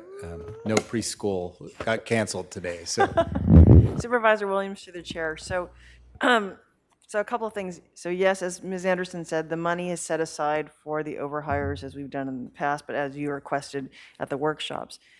The sheriff has not always been able to access that money the way we've structured the program. So that's why Ms. Anderson said we want to work with the sheriff's office so that they can access it, because we want them to do the overhire. And so we're going to look at the program and how we set it up so that, because we want them to get their positions filled. So that's what we'll be doing and coming back to you in this next fiscal year with different ways of doing that. As far as civilianization, we agree and we applaud the sheriff for doing that. In addition to coming back on trying to reformat the overhire so that's useful for the sheriff's department, we also are going to come back because we see a lot of expenses in the sheriff's department coming ahead that we have not planned for, and it's not in our 5-year forecast. These are significant issues. And so that's when we put this budget together, we earmarked several funds in Prop 172 because there are significant issues that are going to be facing the board that we're going to have serious conversations with your board and the sheriff on lots of different things, and we can talk about that more if that comes up. But we want to be coming back to you on lots of different things regarding the sheriff's budget. And so stay tuned for that discussion. ominous. We can't just end happily, huh? Supervisor Levanino. Yeah, so what's the time frame on that, and what are we talking about?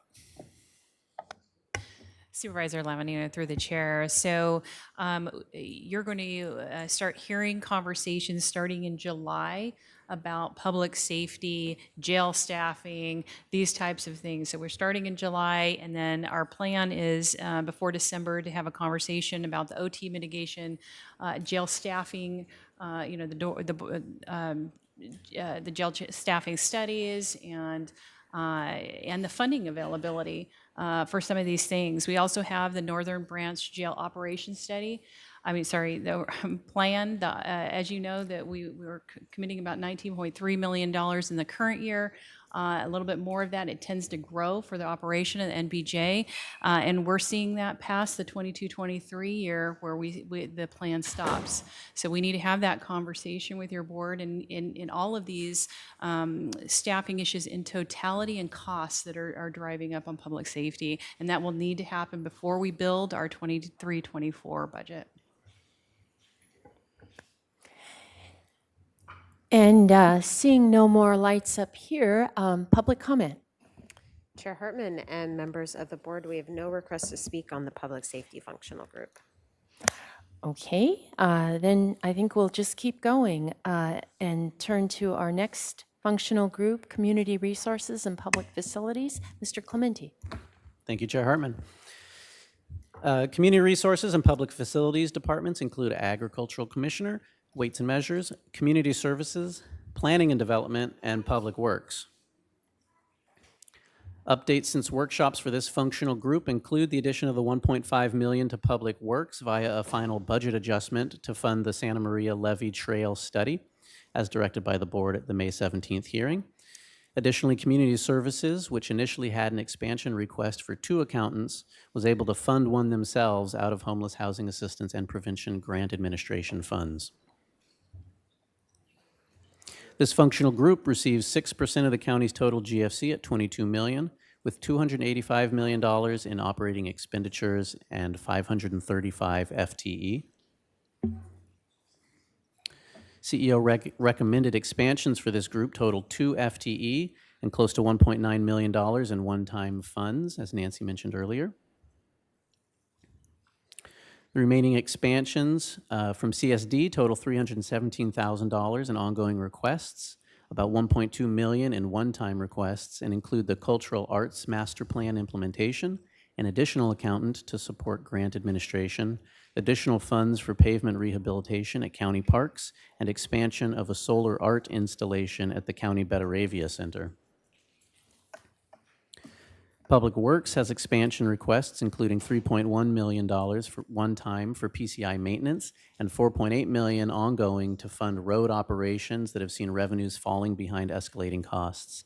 And that concludes this functional group. I'll pause here. Okay, so back to the board for any questions, comments on this functional group.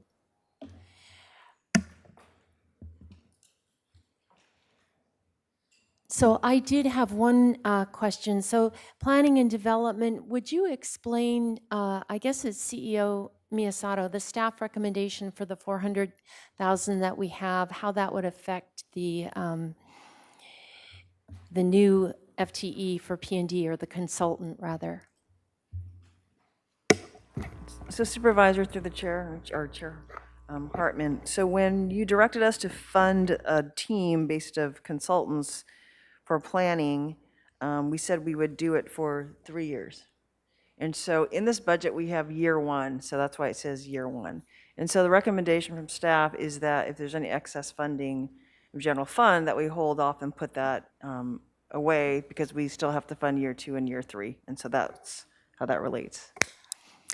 Okay, and just want to put on the record, I think that's very important for all of our priorities. So we have 1 year, but we need at least 2 more.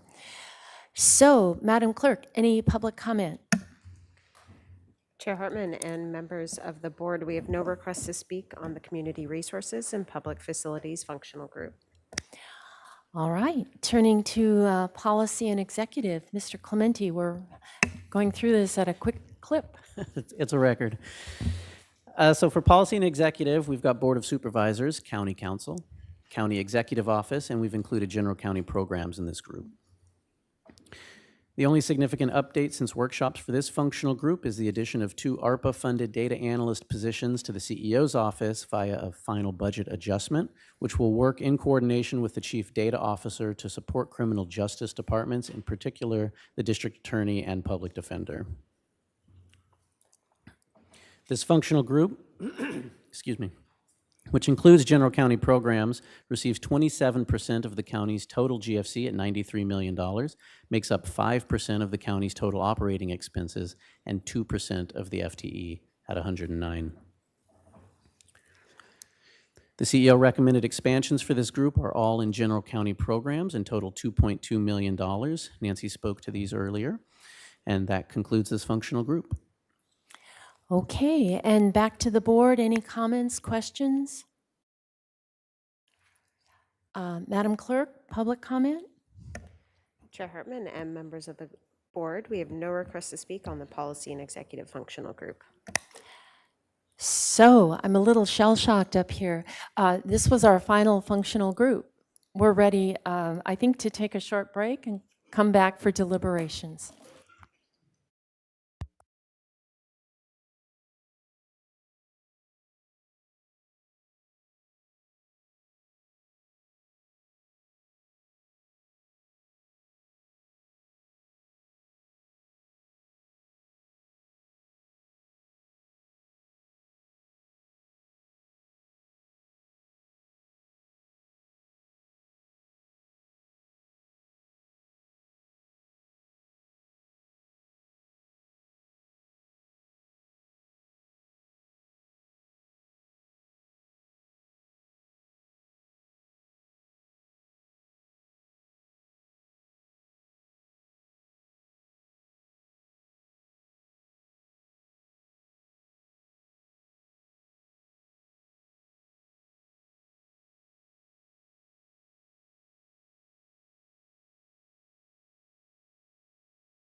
After a short break, we're reconvening our June 14th, 2022 budget hearing.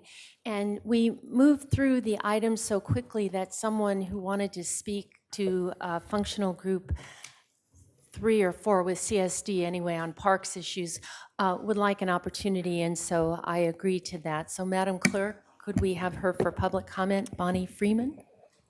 Chair Hartman and members of the board, yes, thank you. We have one request to speak from Community Resources and Public Facilities Functional Group, and that is Bonnie Freeman.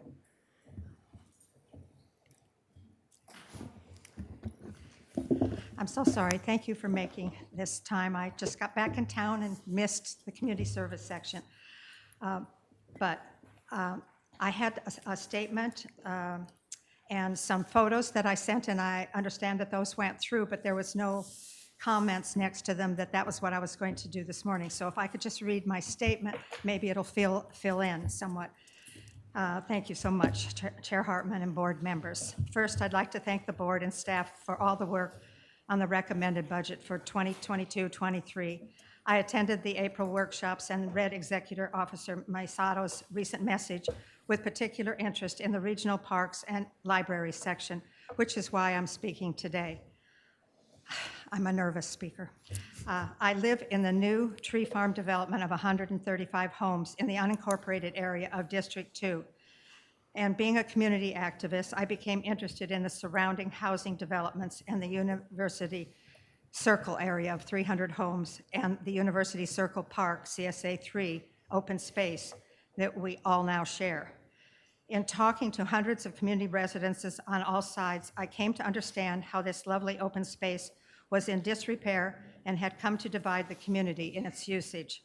We engaged in a 2-year conversation and surveys on how to get this treasured open space back to the friendly gathering place it once was.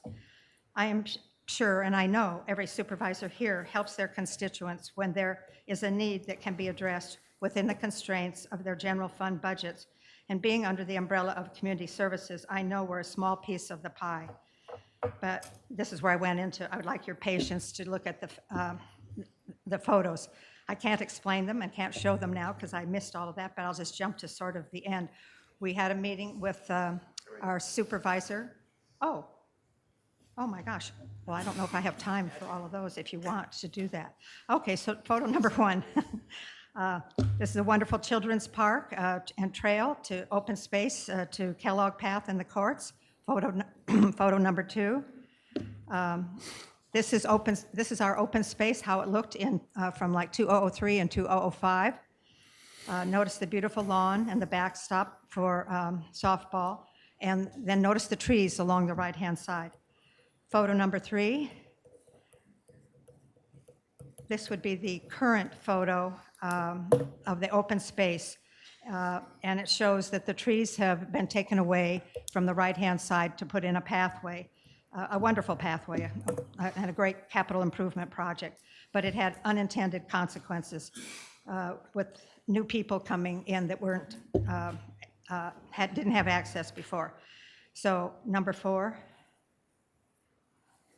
just one tree kind of remained as all the others were removed and not put back. So finding shade for a family to come out there was very hard. Number 5.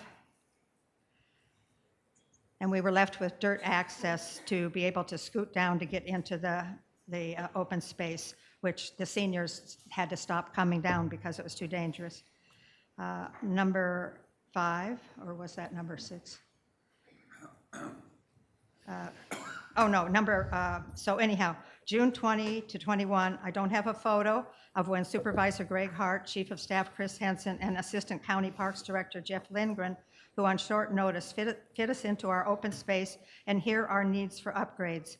At this meeting, Supervisor Hart agreed to be our advocate for certain improvements within the low-impact family style, passive recreation, and enjoyment of the natural setting and wildlife off the nearby San Jose Creek. Photo number 6. We began conversations recently with Jeff Bozarth, who's able just one of us to have some to us. Number 7, crew carved out a ramp to put in an informal safe access to get down to the park. Number 8, commercial gassing began trying to do it weekly because that was the number one complaint of everyone not being able to bring their kids out for practice where the gopher holes for safety. Number 9, stairs were just completed this last week. It's an informal DG and lumber, passageway, but gets people safely down to the open space. Number 10, Jeff agreed with our suggestion to remove several sucker root stumps to open a whole new shady spot for the picnic table. And almost the same day, people started to come to use it. Number 11, our regular ranger and maintenance crew having lunch in our new spot. Number 12, what's next? Our benches and trees needed along our quarter-mile promenade. Cub Scout parents, seniors, families watching practice, passive lawn games and everything. Number 13, we have one donor bench, and we wanted more, but we understood the county is not allowing donor benches anymore, and I had somebody offer $1,500 to get one.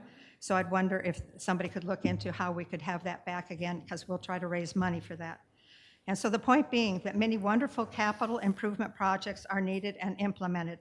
And I don't know if the tree farm development fees went into the new pathway and beautifully reconstructed tennis and pickleball courts, but there needs to be room for creative solutions like we have done here, for funding the kind of small projects like ours, where funding park staff and equipment makes all the difference to our smaller open spaces and pocket sparks that bring a community together. And I just wanted to personally thank Supervisor Hart, Chief of Staff Chris Henson, Jeff Lindgren, Jeff Bozarth, and all those working with us in the Parks and Rec Department under Community Services. All our connecting communities around this park are so grateful. Thank you. Thank you. And that does conclude all our public comment on the functional groups. And so after our break, we're back to deliberations. We have $419,200. Staff has recommended that go to long-range planning consulting team first year, next fiscal year, or EV infrastructure expansion. And we've heard requests for growing grounds and the Buellton Senior Center, and I'm sure there are others that may still come. Supervisor Williams, you have your light on. Well, I think this is a tough one to wrestle with because I think there are some real needs out there. And so, I think, I thought that the going after the staff's recommendation of going after the continued funding for long-range planning, because that's been wrapped up in a number of all of our priorities for a while, was a good way to end the year, and a good recommendation from them. But if the board wants to go in a different direction, I think that we should, given that many of us turned away proposals from our own district and our own, that were also very, very meritorious and would dramatically improve people's lives. I think that if we're going to change the rules this one time, then we should all get a crack at it. And I think that I could, agree to fund Mr. Lavanino's proposal, but that the remainder of the funds should be divvied up between the 4 districts for our budget priorities. That would give his proposal the lion's share, the biggest share this time, which I think is cool because he hasn't always, leveraged things like he could. He's been a team player, and so we should be a team player to him. But I think, like it or not, I think people are going to come to us, and I don't want to punish people who literally did not come here and did not propose something because I told them we're not going to fund that. So I want to at least be able to afford those folks a small amount of funds for not coming. That would be my proposal.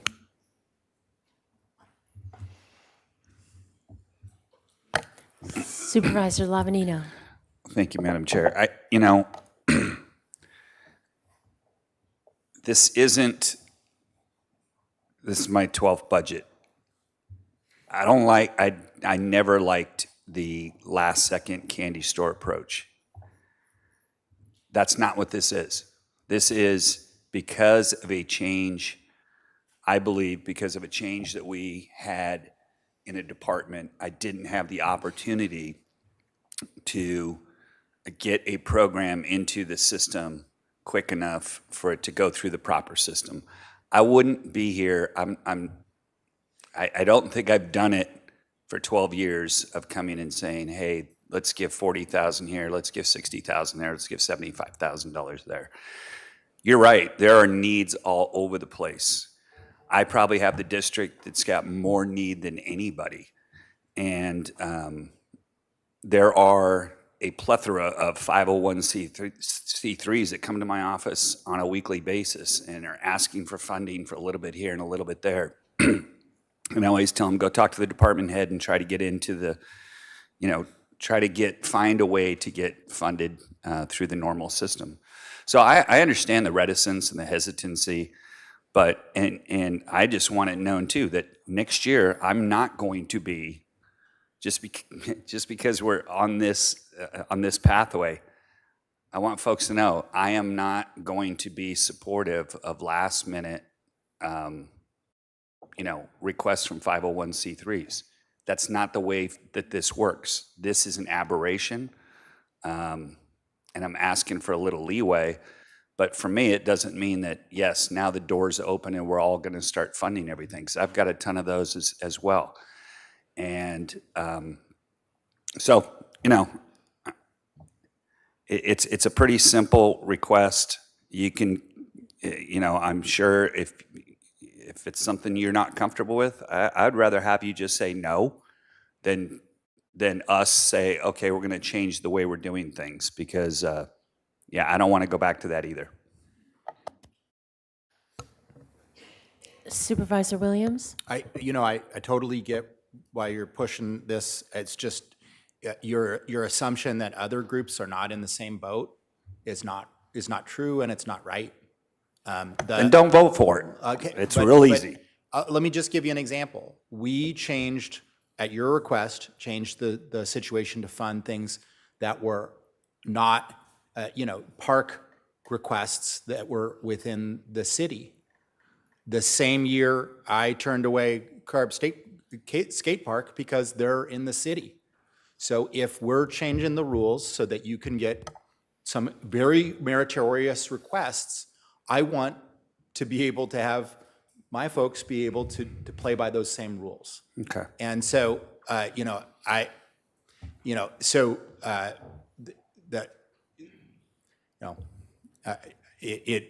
think that's important. Agreed. I think Montecito and Guadalupe and Northwest Santa Maria should be on the same level. You're right.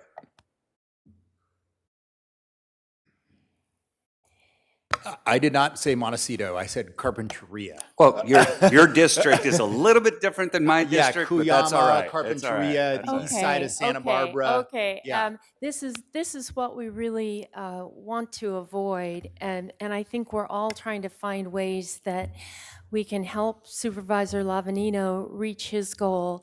But we've had other, we don't want to be seen as not delivering for our constituents too. So that's the balance that we're trying to find here. Supervisor Nelson. Yes, thank you, Chair Hartman. I'm optimistic about this budget. Taking a look at it, not everything in it would be my highest priority, but there's a lot of good improvements here. We're going to be funding our veteran services representatives at a higher level than we've done in my recollection, which I think is a huge accomplishment for us. Also, we continue to invest as a board in deferred maintenance and in capital projects, I think at a probably all-time high for this county. And there's a lot of people out there that criticize the work that we do and think that their tax dollars are often wasted. I've been really impressed by our general services team and our budget staff and our CEO's office that their long-term commitment to continuing to address the issues of deferred maintenance, not only for our parks and our streets, but also for our buildings and our public spaces, and I think that's really important. And that's one of the reasons why I am supportive and optimistic. I'm also, as everybody knows, I'm an advocate for my unincorporated areas, and I continue to do that. And I see that as a challenge moving forward. You know, in this budget, there's $500,000 for Orchid Library. You know, last year when I was chair and we did this kind of horse trading, I actually deferred my asks, and then the revenue sources went away. So I actually didn't get the chance to have those last year. But I am thankful that I got a piece for Market Library in the budget workshops. I'm also thankful that we've had the Orchid Trail Network addition, the ball field lights. But you know, as my area grows to Vandenberg Village and Los Alamos, there's a lot of needs out there, and so it's going to continue to be a stress as we're all trying to deliver for our constituents. You know, we have these unincorporated areas that are really important, that we're all that they've got. You know, Carpinteria, you know, Santa Barbara, Santa Maria, others, they have other, their funding models are different, and so it's hard to deliver community services. And so again, that's something I'm going to continue to be advocating from. I'm not going to be asking for those necessarily in this budget, although I feel like there's some value there. The number one issue I'm hearing from my constituents right now are issues surrounding public safety and mental health. You know, it's not about more parks or more trails or libraries. It's those two things.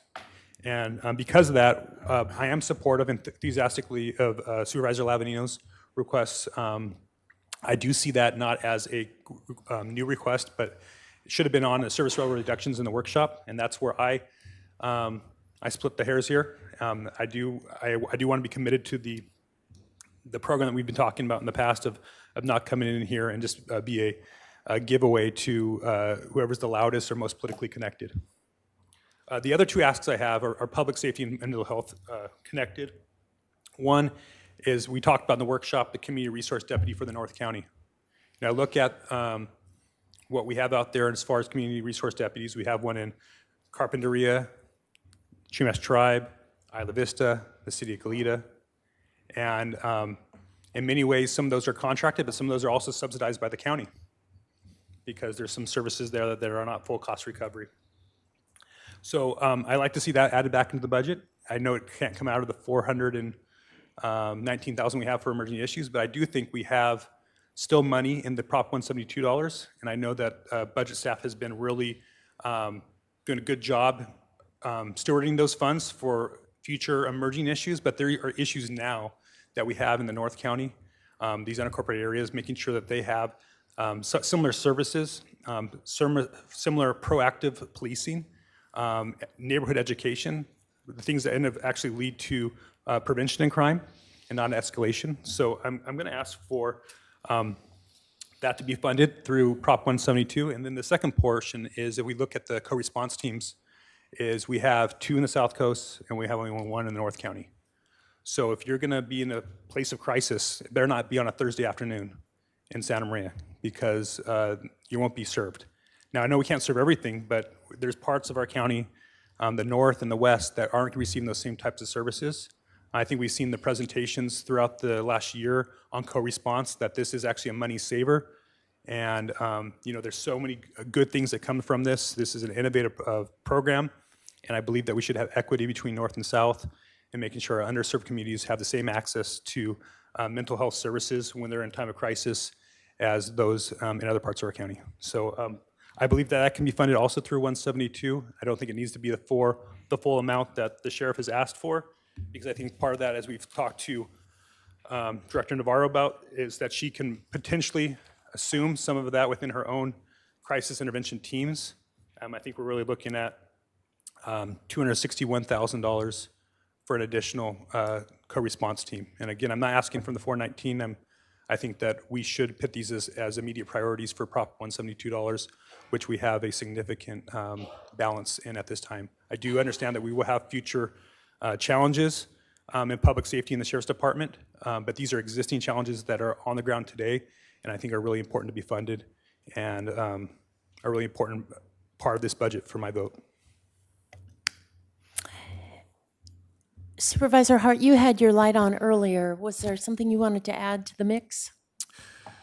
Well, I think I would just add in comment to Supervisor Nelson's most recent comments that we do need a bigger, broader discussion about the 172 reserves, and I don't know that this is the right time to do that, because I think there are, for one thing, the ongoing negotiations with the cities about their contracts is a big unknown cost driver for the county, and I think we just have to wait to see where that ends up.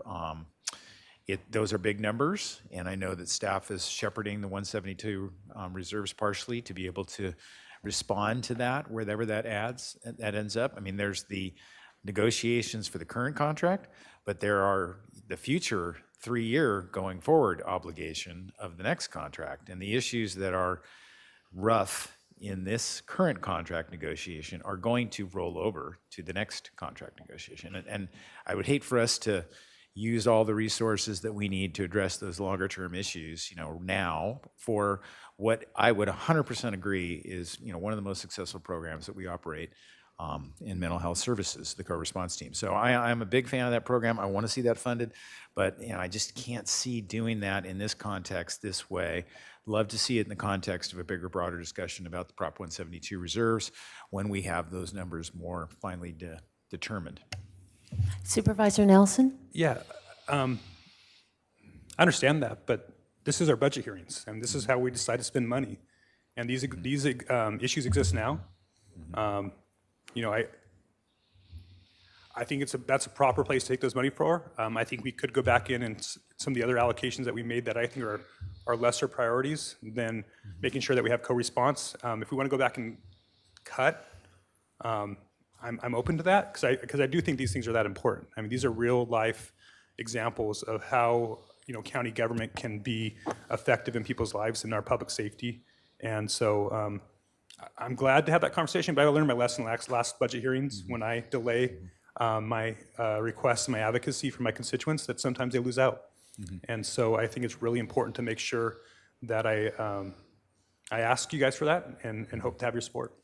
Well, and I appreciate you asking for it, but I do think this does get to the process that we've been having this discussion for months, and this isn't a last minute today thing that got overlooked.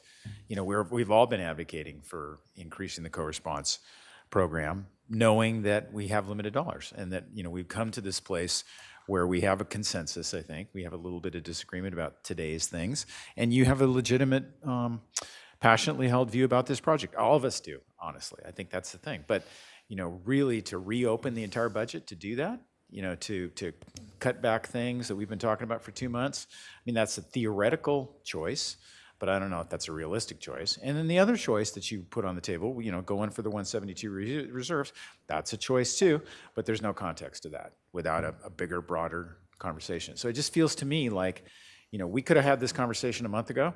We would have put together a different budget, and we'd be in a different place right now. But to do it today feels like a late hit. Actually, I did bring up both co-response and the community resource deputy during the workshops. So, and I was told those things would be deferred to the budget hearings. So, I feel like this is still the right spot for me to bring this to us. I do think that it is a budget decision to leave the amount of reserves that we have in 172, and I don't want to go and spend those away. That's not what I'm saying. These are two present needs that I've been asking for and been advocating for during my tenure here. And I think this is the right time in the cycle to do it. I think the longer we wait, the more lives that are impacted. Supervisor Lavanino. Thank you, Madam Chair. 2 things, just for clarification. Growing Grounds is not even in my district, okay? I just really like the program, and it's in the 4th district. But the other thing is I'd like to hear more from staff about 172 reserves and what they are scheduled for and what those reserves look like. We have a slide just on that, so Ms. Anderson. Chair Lavany, I'm sorry, Supervisor Lavanino through the chair. So in anticipation of a question related to Prop 172, we've laid our balances out here. So we had the 21-22 beginning balance of 7.5 and anticipate that there'll be at year end an increase to that about 6 million. So giving it roughly around an estimated amount of 13.5. So as with the other county general fund reserves, we have identified what we call earmarks for upcoming needs. So we know that we have our sheriff fiscal year 21-22 OT mitigation, that's $2 million. That will be used by June 30th. We have to reestablish that for next fiscal year, so that's another $2 million that comes off the top. We have the sheriff alternate workers comp 3-year pilot at 645. That's over a 3-year period. Sheriff city contract dispute, as you're aware of, and outstanding claims totaling $3.4 million. Sheriff data servers that were approved in a previous budget cycle at $600,000. Sheriff WellPath contract increase. This is an estimate. They're currently under negotiation of $1 million plus, not in the budget currently.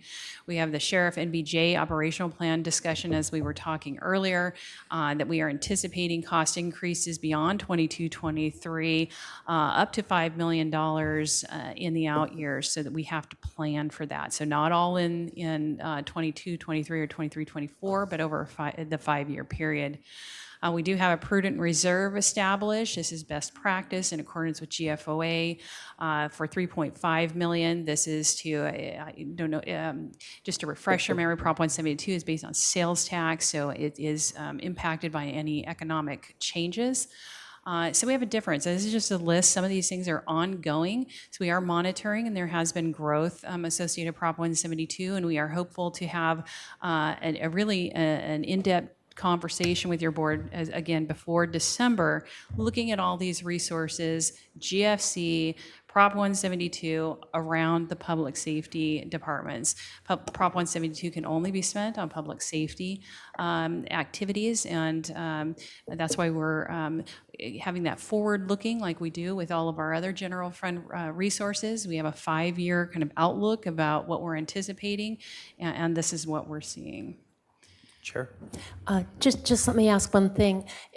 And earlier today, there was a discussion about the North Branch Jail, and we may need more money there. And there was just an ominous sound about the sheriff's budget may have some additional unanticipated costs that we're going to have to deal with. Supervisors, so a couple of things. Yes. So we have a funding plan for Northern Branch Jail that's worked well for us. When we look beyond 22-23, the costs are beyond what we planned for. That's what Ms. Anderson's saying. In addition, we have this WellPath contract that, for medical, that the sheriff is negotiating. But like all contracts, the prices are increasing. And so we know it's $1 million to be conservative, but it's probably going to be, it's probably going to be more than that, but they're negotiating, doing the best they can. And some of the things that is on the list are discretionary for the sheriff, like the overhire program or the alternate workers' comp program. The board does not have to, there are outstanding claims that have to be paid. You do not have to backfill the sheriff if he does not get full cost recovery, but that means the sheriff will have to then make cuts to his budget. So we're trying to do this planning to keep a status quo budget to what you have right now so that we foresee and take care of some of these issues ahead. But Supervisor Nelson is right, this is the budget time, and if you want to make different choices, you can. We're just trying to plan for what we see up ahead, and I don't think we're being, what's the right word? I think we're Overly being, cautious. Yeah, You're I don't not think we're being overly Yeah, because cautious. we know some of these costs do exist. But if your board wants to make other choices, you can. It's just that when these things come due, it's either going to be asking the sheriff to make cuts to his budget, so he won't have a status quo budget. And remember, all you can do is appropriate funds. The sheriff, as an independent elected official, can use the funds differently, though he hasn't, but he could. And just to remember that, and also that some things are mandated, some things we have to pay for in the sheriff's budget, and that's what makes it difficult and complex. But so, I think this is what Ms. Anderson said. This is what we see, and that's why we've been guarding the 172. But again, your board can make other choices, And there's some other things we could, if the board wants to proceed with some of those expenses that Supervisor Nelson talked about, we could also look at other avenues. It's just that it might happen once we have more information. So if we know that the sheriff is successful in negotiating his full cost recovery with the cities, then it would free up some of that we have reserved. And so that could be available, but they're not done with that negotiations yet. So it's just a timing issue. Could I- Supervisor Nelson. Yeah, thank you, Chair Hartman. And speaking of the timing issue, we also have some reconciliation of Arpa coming through this process, and there may be some additional dollars that aren't yet available now, but may be coming available in this budget cycle once we start to queue that up. Ms. Anderson, would you mind, or sorry, CO? Yeah, Supervisor Nelson through the chair. In regard to the two items, the ORCUT CRD and the co-response teams, those both qualify for ARPA funding. And in fact, we're funding co-response currently through ARPA funding. So we know that these are all estimate on the projects that we have for ARPA. Some are up, some are down. And we would anticipate that probably quarterly we would be coming back to your board to reconcile and let your board know if there's any additional funds to reallocate to other purposes. So when is that going to be happening? That'll be happening in the fall? Correct. I would say we're going to try to do that. It would probably be September-ish. So again, I don't want to wait another budget cycle to fill these underserved needs. And it's not the ORCUT's community resource deputies, the North County community resource deputy. We have quite a few communities in North County that have these urban issues that need that proactive police sheriff service.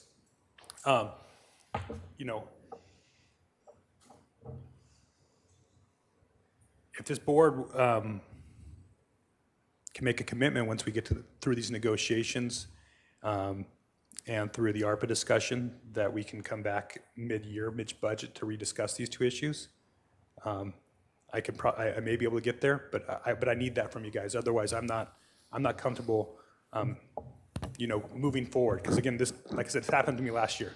I waited, and my constituents lost out. And these are, I'm not asking for brick and mortar things. I'm asking for public safety issues. And I think we all know, and they're impacting all of our communities. The North County has some real holes, and it's very apparent to me. And I really would like to plug those things. Supervisor Williams, you're next.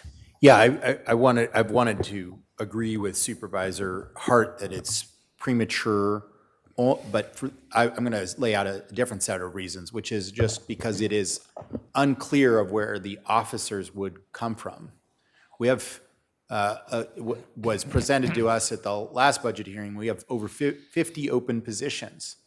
And so, that's why I've wanted this 172 signal about overhire, is because I want more officers, but I don't want officers just to be brought from something else that is already vital and is already understaffed and is already operating on overtime or mandatory overtime. And so, I think budgeting this now would be self-defeating, in that it would be the flavor of the month or the flavor of the year and take away from other resources. I don't understand how else it would happen. But that doesn't preclude, particularly if the department could make progress on the overhire, looking at it mid-year. So I'd be totally into that, because I do think that this is a worthwhile program. But, I think we need to take a step back and make sure the public understands that we don't even know if the decisions that we make of what to allocate money towards the sheriff's department are even implemented. Because the sheriff's department does not give us the hours assigned to each one of those positions to say, oh yeah, this is what we actually did. It's a block of money, and the sheriff makes the determination of where that block of money goes to and is used for. And I'm sure they try hard to fulfill the commitments they make at budget time, but we don't even know, right? So it's kind of an artificial discussion. And all you have to do is go back year after year on what possible service cuts are brought to us to realize sometimes these seem like a little political of documents, right? Like which one of things can we not live without? And so I just think that we need to concentrate on the main thing, which is to hire enough positions so that we even have the option of doing this. Supervisor Hart, then Lavanino, then Nelson. Yeah, I agree with Supervisor Williams. And I do think bringing this back to a broader discussion about the Prop 172 funds and making it expansive to all of the eligible public safety operations, not just the Sheriff's Department, but all the public safety elements that are eligible for Prop 172 funding, so that we have the whole thing in context. This feels a little bit like it's just aimed at the list that is primarily the Sheriff's Department. We ought to have the other departments' needs too, to evaluate all in context. And that seems like a big task. It's almost a mini version of what's the biggest part of our budget? The public safety expenditures. So maybe we need a mid-year conversation about 172 in that context. And the proposed September discussion would be across departments that are eligible and not just the sheriff? Chair Hartman, if we had a discussion regarding Prop 172, that's typically the case. There is an allocation that is made to each of the public safety departments on the ongoing growth of Prop 172. This is the fund balance, one-time funds that are available, so correct. Supervisor or Chair Hartman, I think the question is, when would we come back to the board? And so what Ms. Anderson was talking about, we can come back in September to talk about the ARPA funding and what's left over, and that could be a potential source for the co-response expense, depending on what's left over. We are planning to come back to the board on the myriad of sheriff issues, in particular the Northern Branch Jail Funding Plan, because that has to be increased. And that's either going to come from 172 or general fund. We just know that. And so that's a conversation that we have to have on looking at all these other things. And when did we plan to come back with that? About the same time, so sometime between August, September, or October, we're trying to gear So up. September, October, so we could include then that conversation, discussion of Prop 172. As she said, the other public safety departments get a base amount of Prop 172, but this is over that amount. And the reason we've kind of collected the 172 is because some of these are mandated costs we have to pay. Not all of them, but a lot of them are set by board policy. Supervisor Lavanino. Thank you, Madam Chair. So I think what you were looking for was a commitment that if we get to a September, October, that these would be priorities. You have my commitment, but I think you got your answer. I need on the other four. one. So thank you, Chair Hartman. Getting back to Supervisor Williams' discussion about we don't even have enough officers to fill, but we also have to create the position, even if it goes unfunded, if we ever help to fill it. Otherwise, it goes through this process and it remains unfilled for a period of time. I've talked to the sheriff and Under Sheriff Saul Limber. I'd be curious if he would comment on whether, if we funded these positions, whether, what would be the status of that?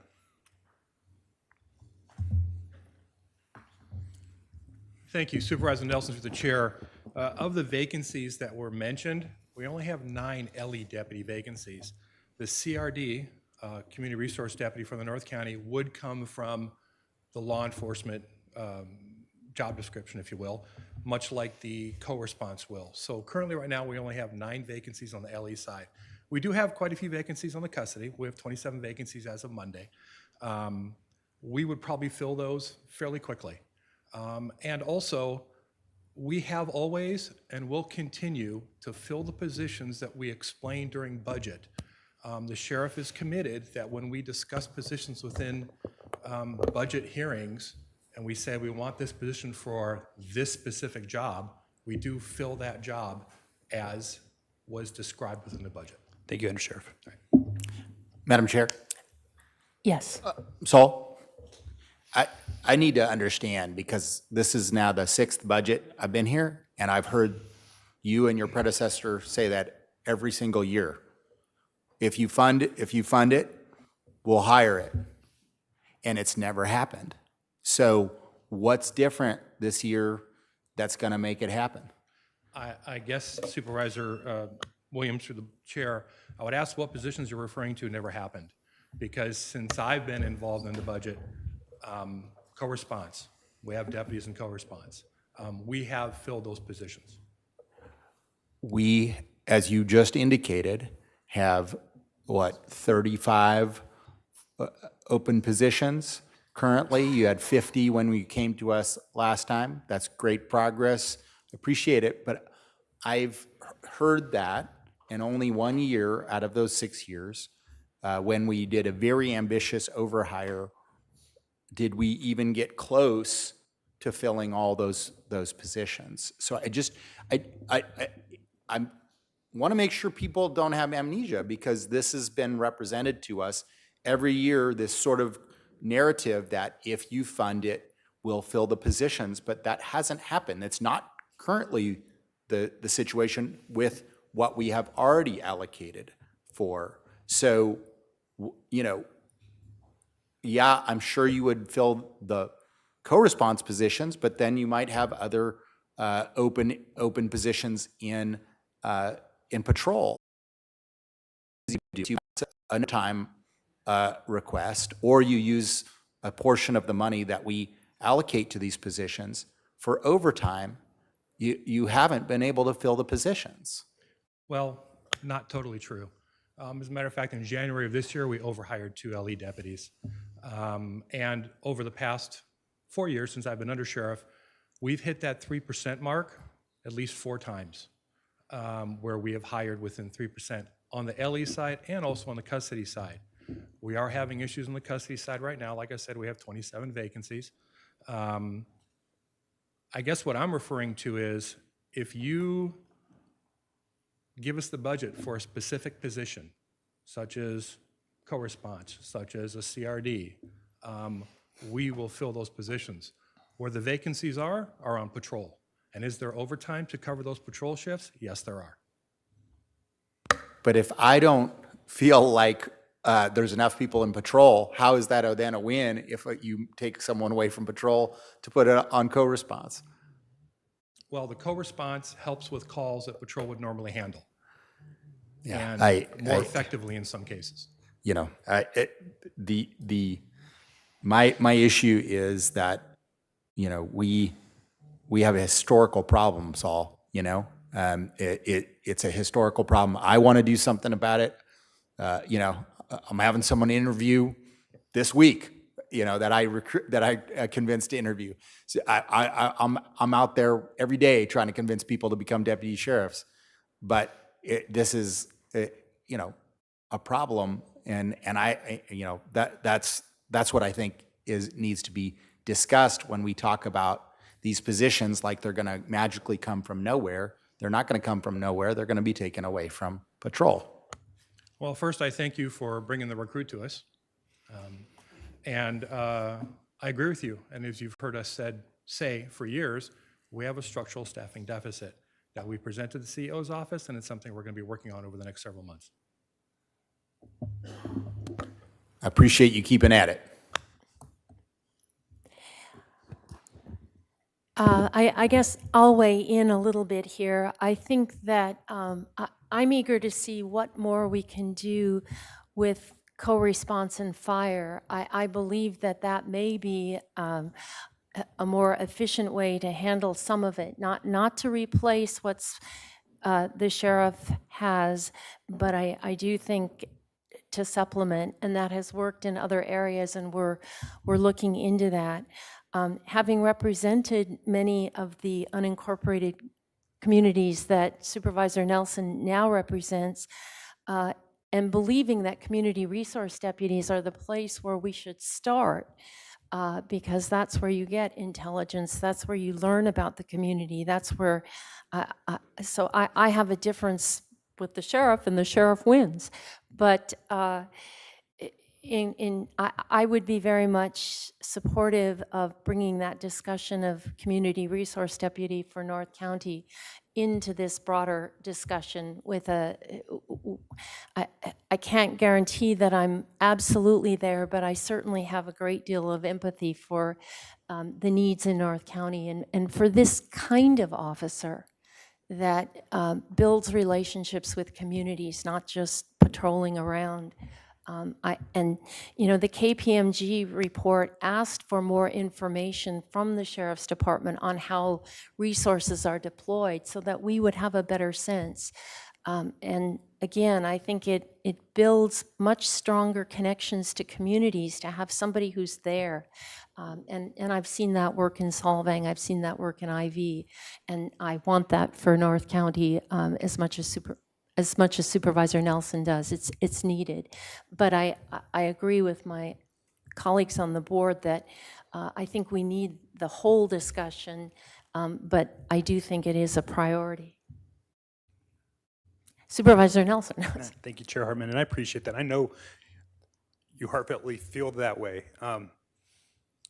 I do think this process is our ability to put action to that. We're talking about putting money aside for 172 for uses that include subsidizing other cities so they can have community resource officers.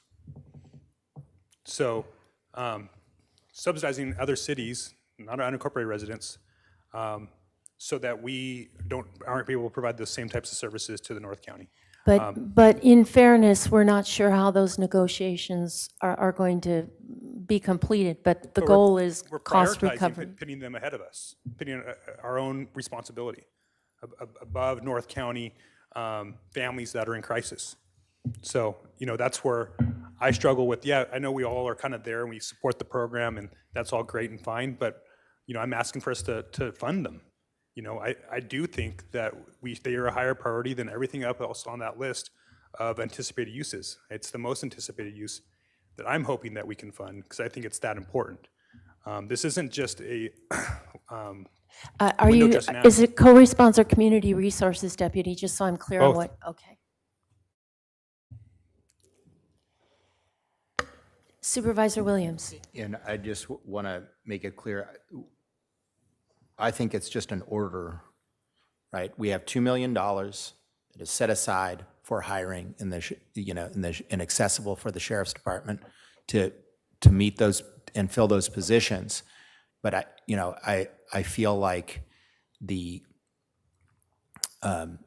inventing new positions just means we go from 35 open positions to 38 more open positions or 41 open positions when there is that $2 million there ready to spend for overhire. And so I'm not trying to be antagonistic. I'm just trying to tell you I genuinely am interested in prioritizing that mid-year, but I want to see that progress. That's already decent progress, so I want to give you encouragement from when the 50 open positions were at this spring.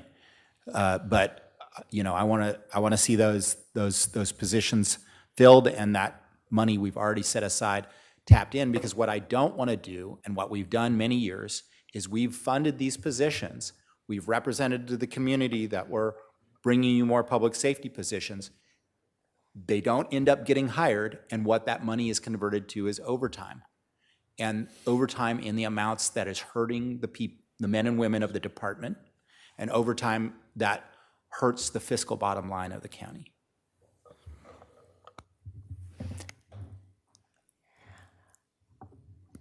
Okay, so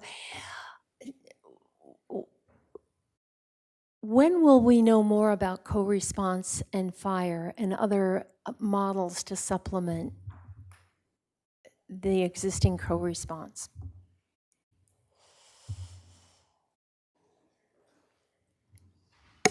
Supervisors, I know that Tony Navarro and our Chief Harwick have been working on it. We've met looking at different models, research, and maybe either of you can come up and say what's the progress of that research, and at what point do you think you'd be able to propose a Fire co-response. Thank you, Madam Chair, members of the board.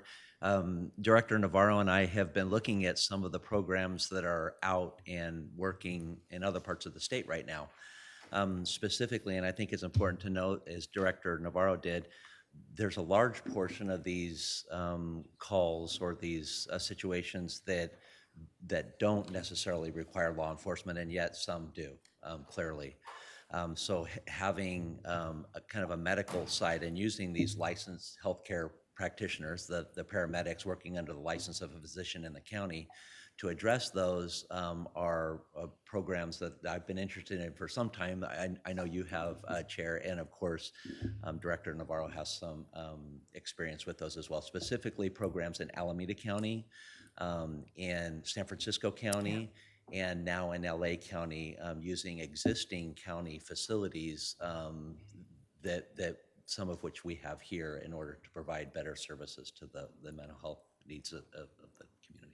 And Director Navarro? Yeah, so we are still in discussions and looking at the data and the number of calls and what that would require, and plan to begin with a smaller pilot of staff to see what the utilization rates would be and where we need to go from there. So at this point, it's really about further final discussions, likely, of course, an MOU between our departments, and then looking at the staffing for BWell. Would we use existing, because we're talking about day shift, we're talking about a couple of shifts during the day, during the week. Could that pilot start in North County? Yes, and in fact, I think there's really two circumstances we're talking about. We're talking about scheduled work, specifically as Director Navarro talked about, and then a response to the existing call load that we have, which is essentially response to those 911 calls, and then using those county facilities instead of maybe taking them to an acute care emergency room and then being referred to a county facility, maybe going straight there. So I think those are both, and I think they could both start in the North County. And that might start this next year, the next budget fiscal year that we're planning? We were just talking about that. I was talking to my Deputy Director and CFO, Shauna Jorgensen, and we're prepared to set aside some money out of our current budget, just as seed money, to figure out if there's value in it. And I haven't talked with Director Navarro about that, but I do think it would probably take an internal effort with some of our existing revenue, and then we can come back and report to you on some of the success. Thank you. Supervisor Nelson, did you have any questions you wanted to ask of them? Well, I know you were suggesting that maybe that start in the North County. Maybe we should deprogram one of the co-response teams in the South County, move that north, a proven system, and you guys could try that out in the South Coast as an alternative to that idea. I'm sorry, can you, I didn't track that very well. Well, I think the chair was trying to throw me a bone there and suggest that might be a good model that we could try up in the north. I prefer to see the current model, and with working with my constituents is my preference. I'm really interested in it, but obviously it's not yet established the way that Dr. Lee and her team has. Again, it's a huge need, as you know, in the north and the west part of our county, and so I'm really, I guess I'm still advocating for the sheriff behavioral wellness co-response model equitably throughout the county. Supervisor Hart, well, I think on that. Well, I just think that this is a great opportunity, and I really appreciate you working collaboratively. And the existing co-response program is a phenomenal success. And if I was a manager of a program that was so spectacularly successful that reduced the need for traditional law enforcement, I'd be internally reallocating my resources to take advantage of that opportunity. That's what smart managers do. And the idea that, we need to be the ones here directing that is odd, but we're encouraging collaboration from different departments to think about other ways that we might be able to accomplish those kind of increased efficacy and lower cost. And so all this fits together. Limited resources, we got to figure out this collaboration to find out what there could be from that possibility, perhaps more input from the Sheriff's Department where they could say, Well, we think we can reallocate resources internally because there are efficiencies. And every time we send a co-response unit, we save patrol hours because the response is more effective, it's more humane, it ends up in better results, and it costs us less. And I think there ought to be a way to capture that too, but that's a different conversation. Hopefully in September. And before I go to Supervisor Williams, I do think Supervisor Nelson has an important point, and that is that it seems like when it's above the tunnel, things get piloted and started and take a foothold in the South. And I can think of restorative justice as another example, but the co-response. And I think we have as great a need, if not more, above the tunnel. So I think it's a message to go out to everyone that we need to think more equitably about the county as a whole and starting things more in North County, not always just in South County. So I just wanted to take this opportunity to put that out there. Supervisor Williams. So I just wanted to add, the math portion to what Supervisor Hart just mentioned about reallocating internal resources. If the sheriff feels like they can get some of the needs of patrol taken care of by co-response, they can already shift that position. They don't need permission from us to do that. If we fund it and they just draw someone from patrol, then instead of paying for one position, we're paying second time for a position we've already paid for. And that's why I don't like this game. And it's a game. And so I just think that I guess I'm just adding that math component to it. Yeah, and I think Supervisor Nelson's proposal for the community resource deputy is getting caught in a larger discussion about the sheriff's resources, and we have the KPMG studies and we have the upcoming discussion about this, but how there's more accountability and more tracking and more transparency in the allocation of resources in the sheriff's budget is an issue unto itself, but it's called into the open with Supervisor Nelson's proposal here. I would very much like to see the community resources deputy brought into this discussion, and when we have that in the fall, I think it's very important, and I would be supportive at that time of doing everything we can for a community resources deputy in the North County. I'm eager to see what fire and behavioral wellness can do on co-response. I believe, looking at other areas, that we can have more and perhaps at less cost. And it may be we would have a sheriff's team in the north and a sheriff's team in the south, and then do the rest with fire and behavioral wellness. So I'm not ready to commit that at this time. So I think that means you may not have 3 votes at this time, but I'm hoping that I take to heart what you're saying, and you can count on me to help. Thank you. So then, that brings us back to the $419,000 that we have, and Supervisor Lavanino's request, and how we're going to deal with that. Supervisor Williams. Well, I think we've had a lot of discussions and some disagreement today, but I'm hoping that we can continue the model of governance that we've tried to do, which is to try to bring us all together, albeit imperfectly. So I will attempt a motion that takes care of Mr. Lavanino's program request, provides for a 172 discussion this fall. But I don't think it would be right to say, I want the door open on my request and not have the doors open on other. I have a request that worked with parks to ask them if there's funding, path for them. It's a skate park. It's the biggest recreational youth opportunity for the community of Carpinteria. Mind you, the community of Carpinteria is not just a city. It's also 20,000 unincorporated residents as well. So I'll make the attempt at saying a motion. Before you make the Sure. motion, just procedurally, can you set your idea out and we'll have discussion? Yeah. Okay, thank you. So my thought would be to have a 172 discussion this fall that includes the model of fire, be well, co-response, so we can weigh all our options for how to get our head around this. A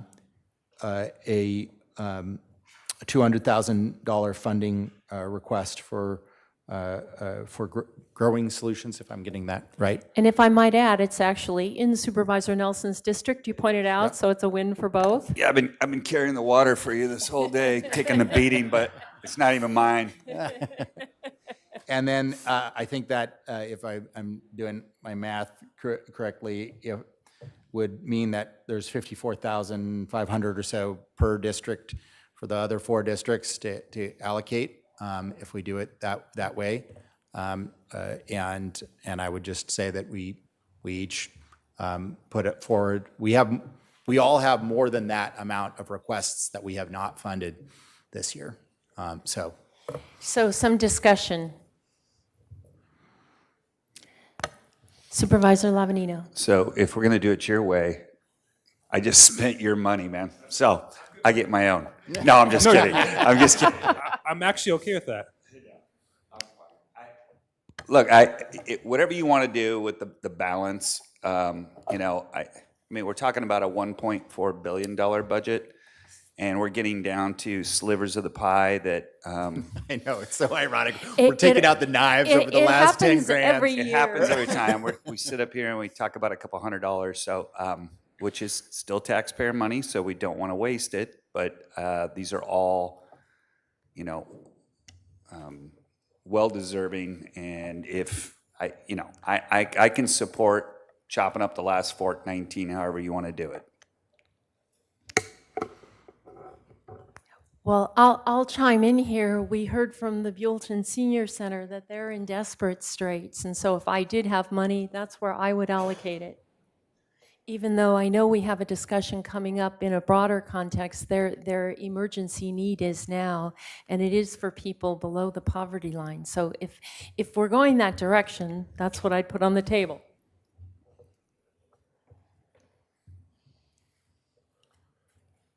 And Supervisor Williams, yours is skate park? Yes, the Carpinteria skate park. And Supervisor Hart, the bikeway? There's a lot of things and not a lot of money. I know. But I'll gladly take it. okay, for the bike that we did. Well, I think what the proposal is to allocate it to each of the districts to determine for the future, right? Oh, for the future. So Supervisor, there's a couple of ways you could do that. If you want to split the remaining 219,200 evenly among 4, there's a couple of ways you could do it. We could appropriate that so that during the year you have 3 votes to take it out, and we could appropriate to 990 for your particular uses. We just want to be clear that the appropriation to these uses, there has to be some kind of contract to ensure there's not a gift of public funds. So there has to be a service or some kind of community benefit, which is what we've done in the past. And what Nancy has done in her previous county and I did in mine was that for this expenditure, we would request then the board offices throughout the year come back with A items. It could be, the beginning of July if you'd like. It could be whenever throughout the year. We come back with board items of, say, what your intent is for that amount for your district, and that there be a board contract or some kind of legal document that says what the service is. And we would appreciate your board aides or commitment that your board aides will assist, because it's a lot of work for Wes then to have to manage all of that. Supervisor Lavanito? Well, Supervisor Nelson and I are sharing that 200,000, so whatever you guys set aside, we're good 4th and 5th districts at that point. So would you like to do staff recommendation, or would you like to do it the other 3 districts? I think we should do it by district, because that, the long-range planning is for all of us, not just for South County. I take exception. I have nothing He's in got long-range cities. planning I'm interested in. You didn't want one I want any of ag it. tiered permitting? That was never something that you wanted? It's not a priority. And So I'm saying that the remainder should be divvied up by the other districts. So just to be clear for Mr. Clementi, is 4 or 3? I think we're hearing that the 219,200 be divided by 3, which is $73,000, and that we would appropriate that to 990 for districts 1, 2, and 3, and so that during the year they through 8 items, even if it's a small amount, you're letting the rest of the board know how that would be spent. I just want to make sure with districts 4 and 5, okay. okay, so now we need that motion, Supervisor Williams. I will move staff recommendation, though, with the adjustment that the 419 is divvied between the $200,000 growing solutions request, and then the remainder 219 is divvied between 3 districts' 990 accounts, and that we follow up with a 172 discussion this fall about progress in filling positions and about moving forward, how we can move forward in co-response. And community resource deputy. And community resource And deputy. Supervisor Williams, you mean 172 and as well as ARPA? Because we will know what's left over ARPA. That's right. Okay, and so is that motion clear, Madam Clerk and CEO Miyasato? Mr. Clementi?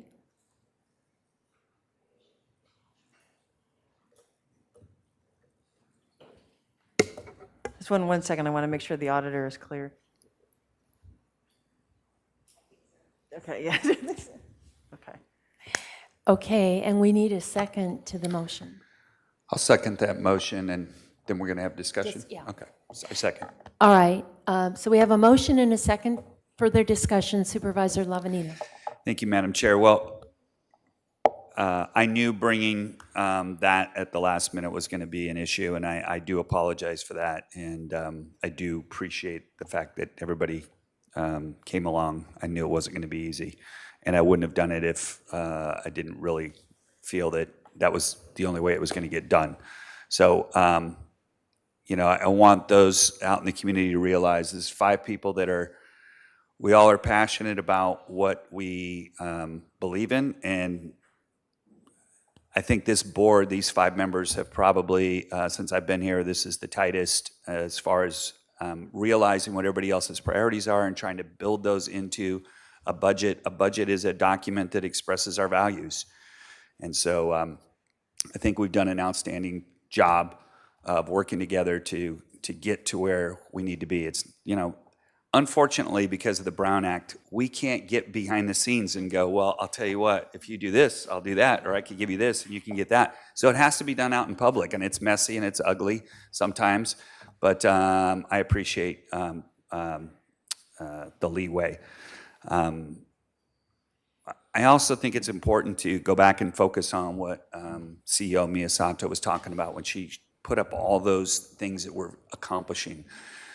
For many years, we had a CIP list, and it was basically like listening to your kids talk about what they would like to do. I mean, you're just listing all these projects, and nothing ever got done because we didn't have the funding to do them. I mean, 1 or 2 would get knocked off. But, whether you think ARPA was a good idea or a bad idea, whatever, it has allowed us the opportunity to really get into the weeds and knock out some of these projects that have taken forever. And many of the things that we're spending money on right now are actually going to save us money down the road, but we couldn't spend the money up front because we didn't have the capital leeway to kind of move in that direction. So, I know the future is uncertain, but we are in a very strong financial position right now. Our strategic reserve is fully funded. Coming through a crisis, I think we've come out about as well as I think we ever could have. There are always going to be needs. I receive them in my office all the time. There'll never be enough. That's just the way it is. But I think we're doing a really good job of sticking to the funding priorities that we set as a board. We opened a new jail, which if you would have told me 7, 8, 9 years ago that we'd be able to fully fund that, I would have told you that there's no way we're going to be able to build that into the budget. We did. And so we continue to find ways to fund the priorities that we all have and that our constituents have. And I just want to thank you guys because it's not easy. I want to thank our department heads for being creative and proactive and looking at these KPMG reports with an open mind. And I want to thank all the employees. It's not easy. I know there's a lot of people that are workforce right now that are struggling. Inflation just doesn't hit the private sector. It hits those that work for us as well. So, not all of our employees are making six figures like if you read about in the paper. It's always the overpaid government employees. But there's a lot of people that will work for us that are actually using our social services department. So we've got to keep those folks in mind too. So I just want to thank everybody that works for the county. It's not an easy time to be a public servant or a government employee. We appreciate what you do, and we understand that it's a financial tough time for everybody out there. But today, even though it got a little edgy, I do want to thank my colleagues. You've been focused on our priorities, and I do appreciate that. Supervisor Hart. Yeah, I agree with Supervisor Levin. He said that very well. I want to thank CEO Miyasato and all the leadership team for doing all this incredible work to get us to this place. And, it is easy at the end when we are not focused in on the specific things that CEO Miyasato led us off with, which was the big picture, really significant accomplishments that everybody in our county ought to be really proud of. Strengthening our fiscal stability, investing in the future, being more cost effective with the programs that we operate. So many things here at the initial slides that she ran through. But I do want to, and this was a little tense, admittedly. But honestly, when you think about what the Brown Act makes us do and do this in public, it actually is very instructive to the public because I think you actually see how this works. And that is really powerful because there isn't any cloakrooms, there isn't any secret deals.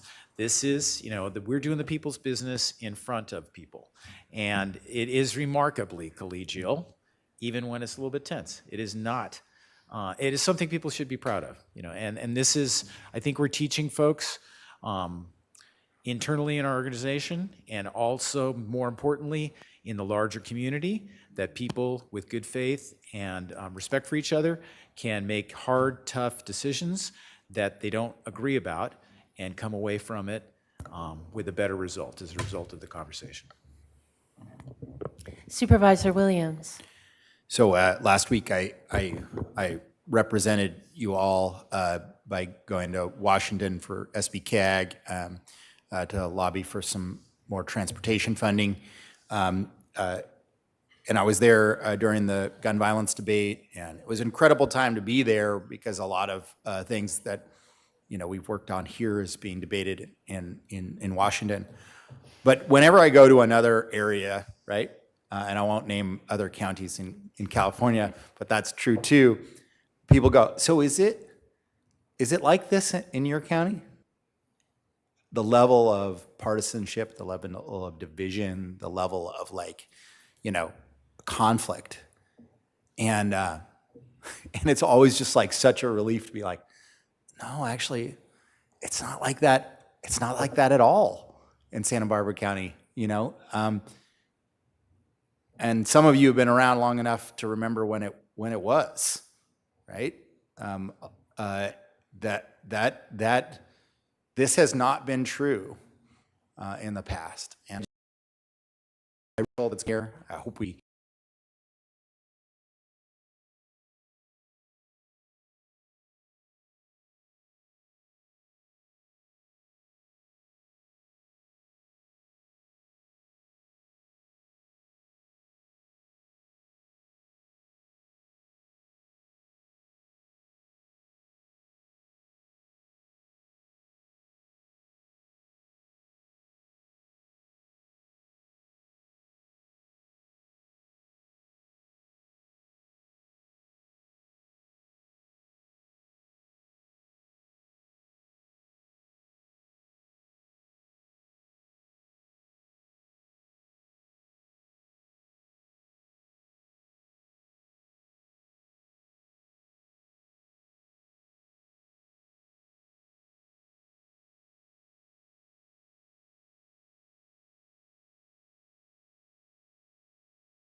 We're reconvening the Board of Supervisors budget hearing of June 14th. After some technical difficulties, we have a motion, a second, and we were discussing final statements before we approve a $1.4 billion budget. And Supervisor Williams, you were in the middle of a statement. Essentially, essentially my summary is that it is partially by us not acting like we are in a feudalistic state and trying to be together in one purpose, department heads with the CEO, the Board of Supervisors together, taking care of all regions of the county.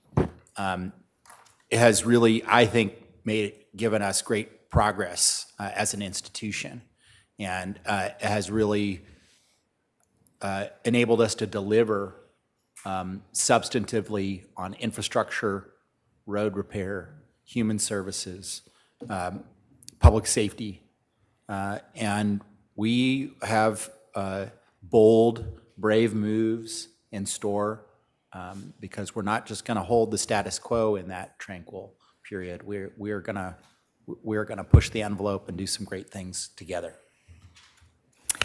Thank you. And Supervisor Nelson, did you have one? Yeah, I just want to make my final comments that, you know, I will be collegial in my dissent today. You know, I'm really proud of this budget in most ways. It is a values document, and I represents a large portion of the values and the values of my constituents. But there are some fundamental inequities in this budget that I cannot accept. I do appreciate the effort of my colleagues to try to debate these things, and I do believe all of you, when you guys said that in September we'll come to discuss this. And so I appreciate that. I know that this board has been making large strides to deal with some of those resource allocations that have been happening countywide for generations, frankly, that we're trying to solve. But at the end of the day, for this budget, the way it currently is situated, I can't be there. And I look forward to the opportunity to have future discussions and future budgets that I will be supportive of, but I won't be today. Well, I'm really sorry to hear that.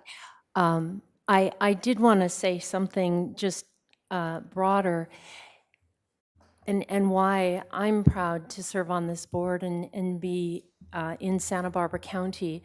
I like to watch horses grazing in a field, and usually there's one who's looking out over the horizon for danger while the others kind of go about their business. And that always, to me, symbolizes what our job is as government workers, that we're looking out on the horizon for what changes are out there that we need to adapt to, that we need to be ready for.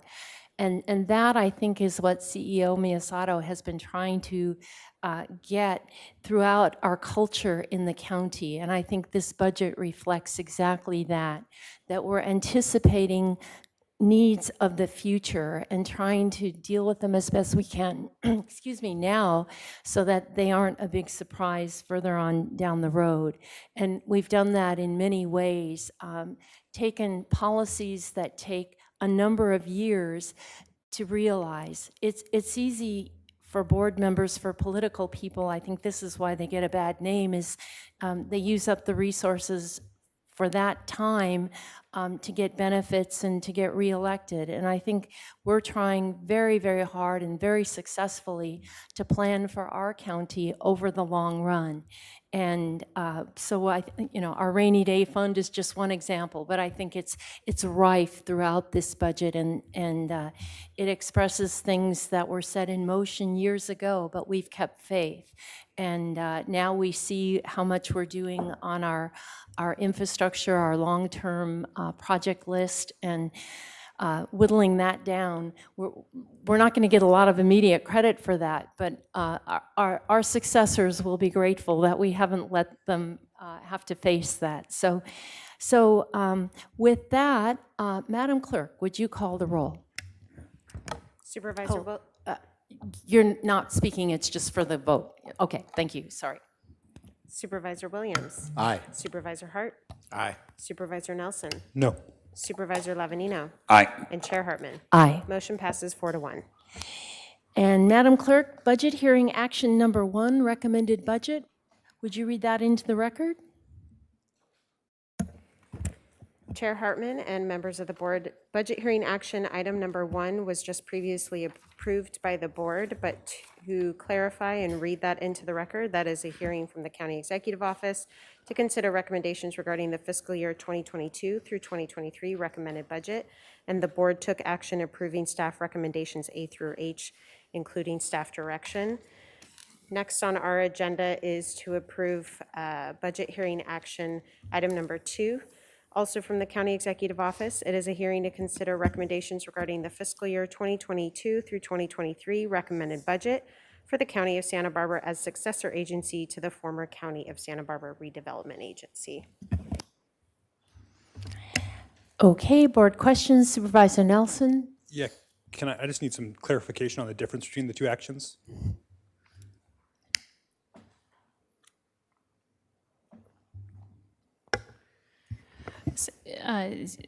Supervisor Nelson, through the chair. So there's 2 items, one specific for the county of Santa Barbara and one for the redevelopment.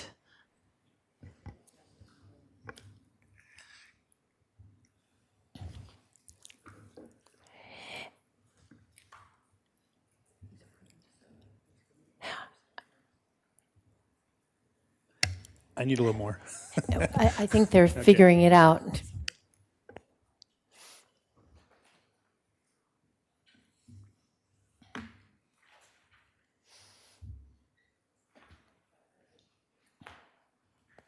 Okay.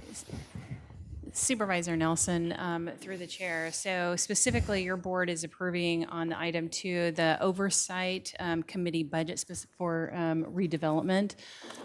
So they have, that is something that has to be done by the Board of Supervisors standard. So this is done each year. Is there something in our packet that we could turn to? Supervisor, it's tab 8 in your packet. And I think if Supervisor Nelson's question is, am I just adopting the budget, you're adopting the successor agency's budget, and so that's what that is, and it's in tab 8 of your budget book, hearing materials. I understand, thank you now. Okay, thank you for asking, because I didn't either. All right, and we have to have, so I don't see any other questions, but we have to have public comment. Madam Clerk, are there any members of the public?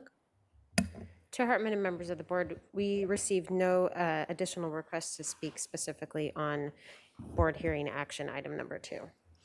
So we need a motion to go with staff recommendation A and B in tab 8. I'll make the motion. Second. All in favor say aye. Aye. Aye. Any opposed? Motion passes. Now for general, Chair yes, Hartman and Madam members Clerk. of the board, my apologies. Was that an aye or a no from Supervisor Nelson? Great, thank you. Okay, and so now we are to general public comment on items not on today's agenda. Do we have any members of the public who'd like to speak?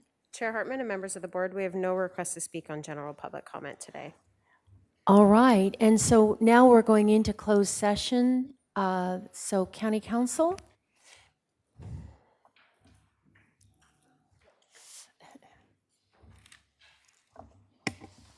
Thank you, Madam Chair, members of the board. We have 3 items on for closed session. The first is conference with legal counsel, anticipated litigation, deciding whether to initiate civil litigation, 1 case. The second is public employee appointment, Director of Public Health. And finally, it's conference with labor negotiators, the employee interim Director of Public Health, agency designated representatives, CEO Mona Miyasato, and Human Resources Director Maria Elena Dirk Rivera. And the time estimate is 45 minutes. All right, so we'll be back here by 1:30, little after.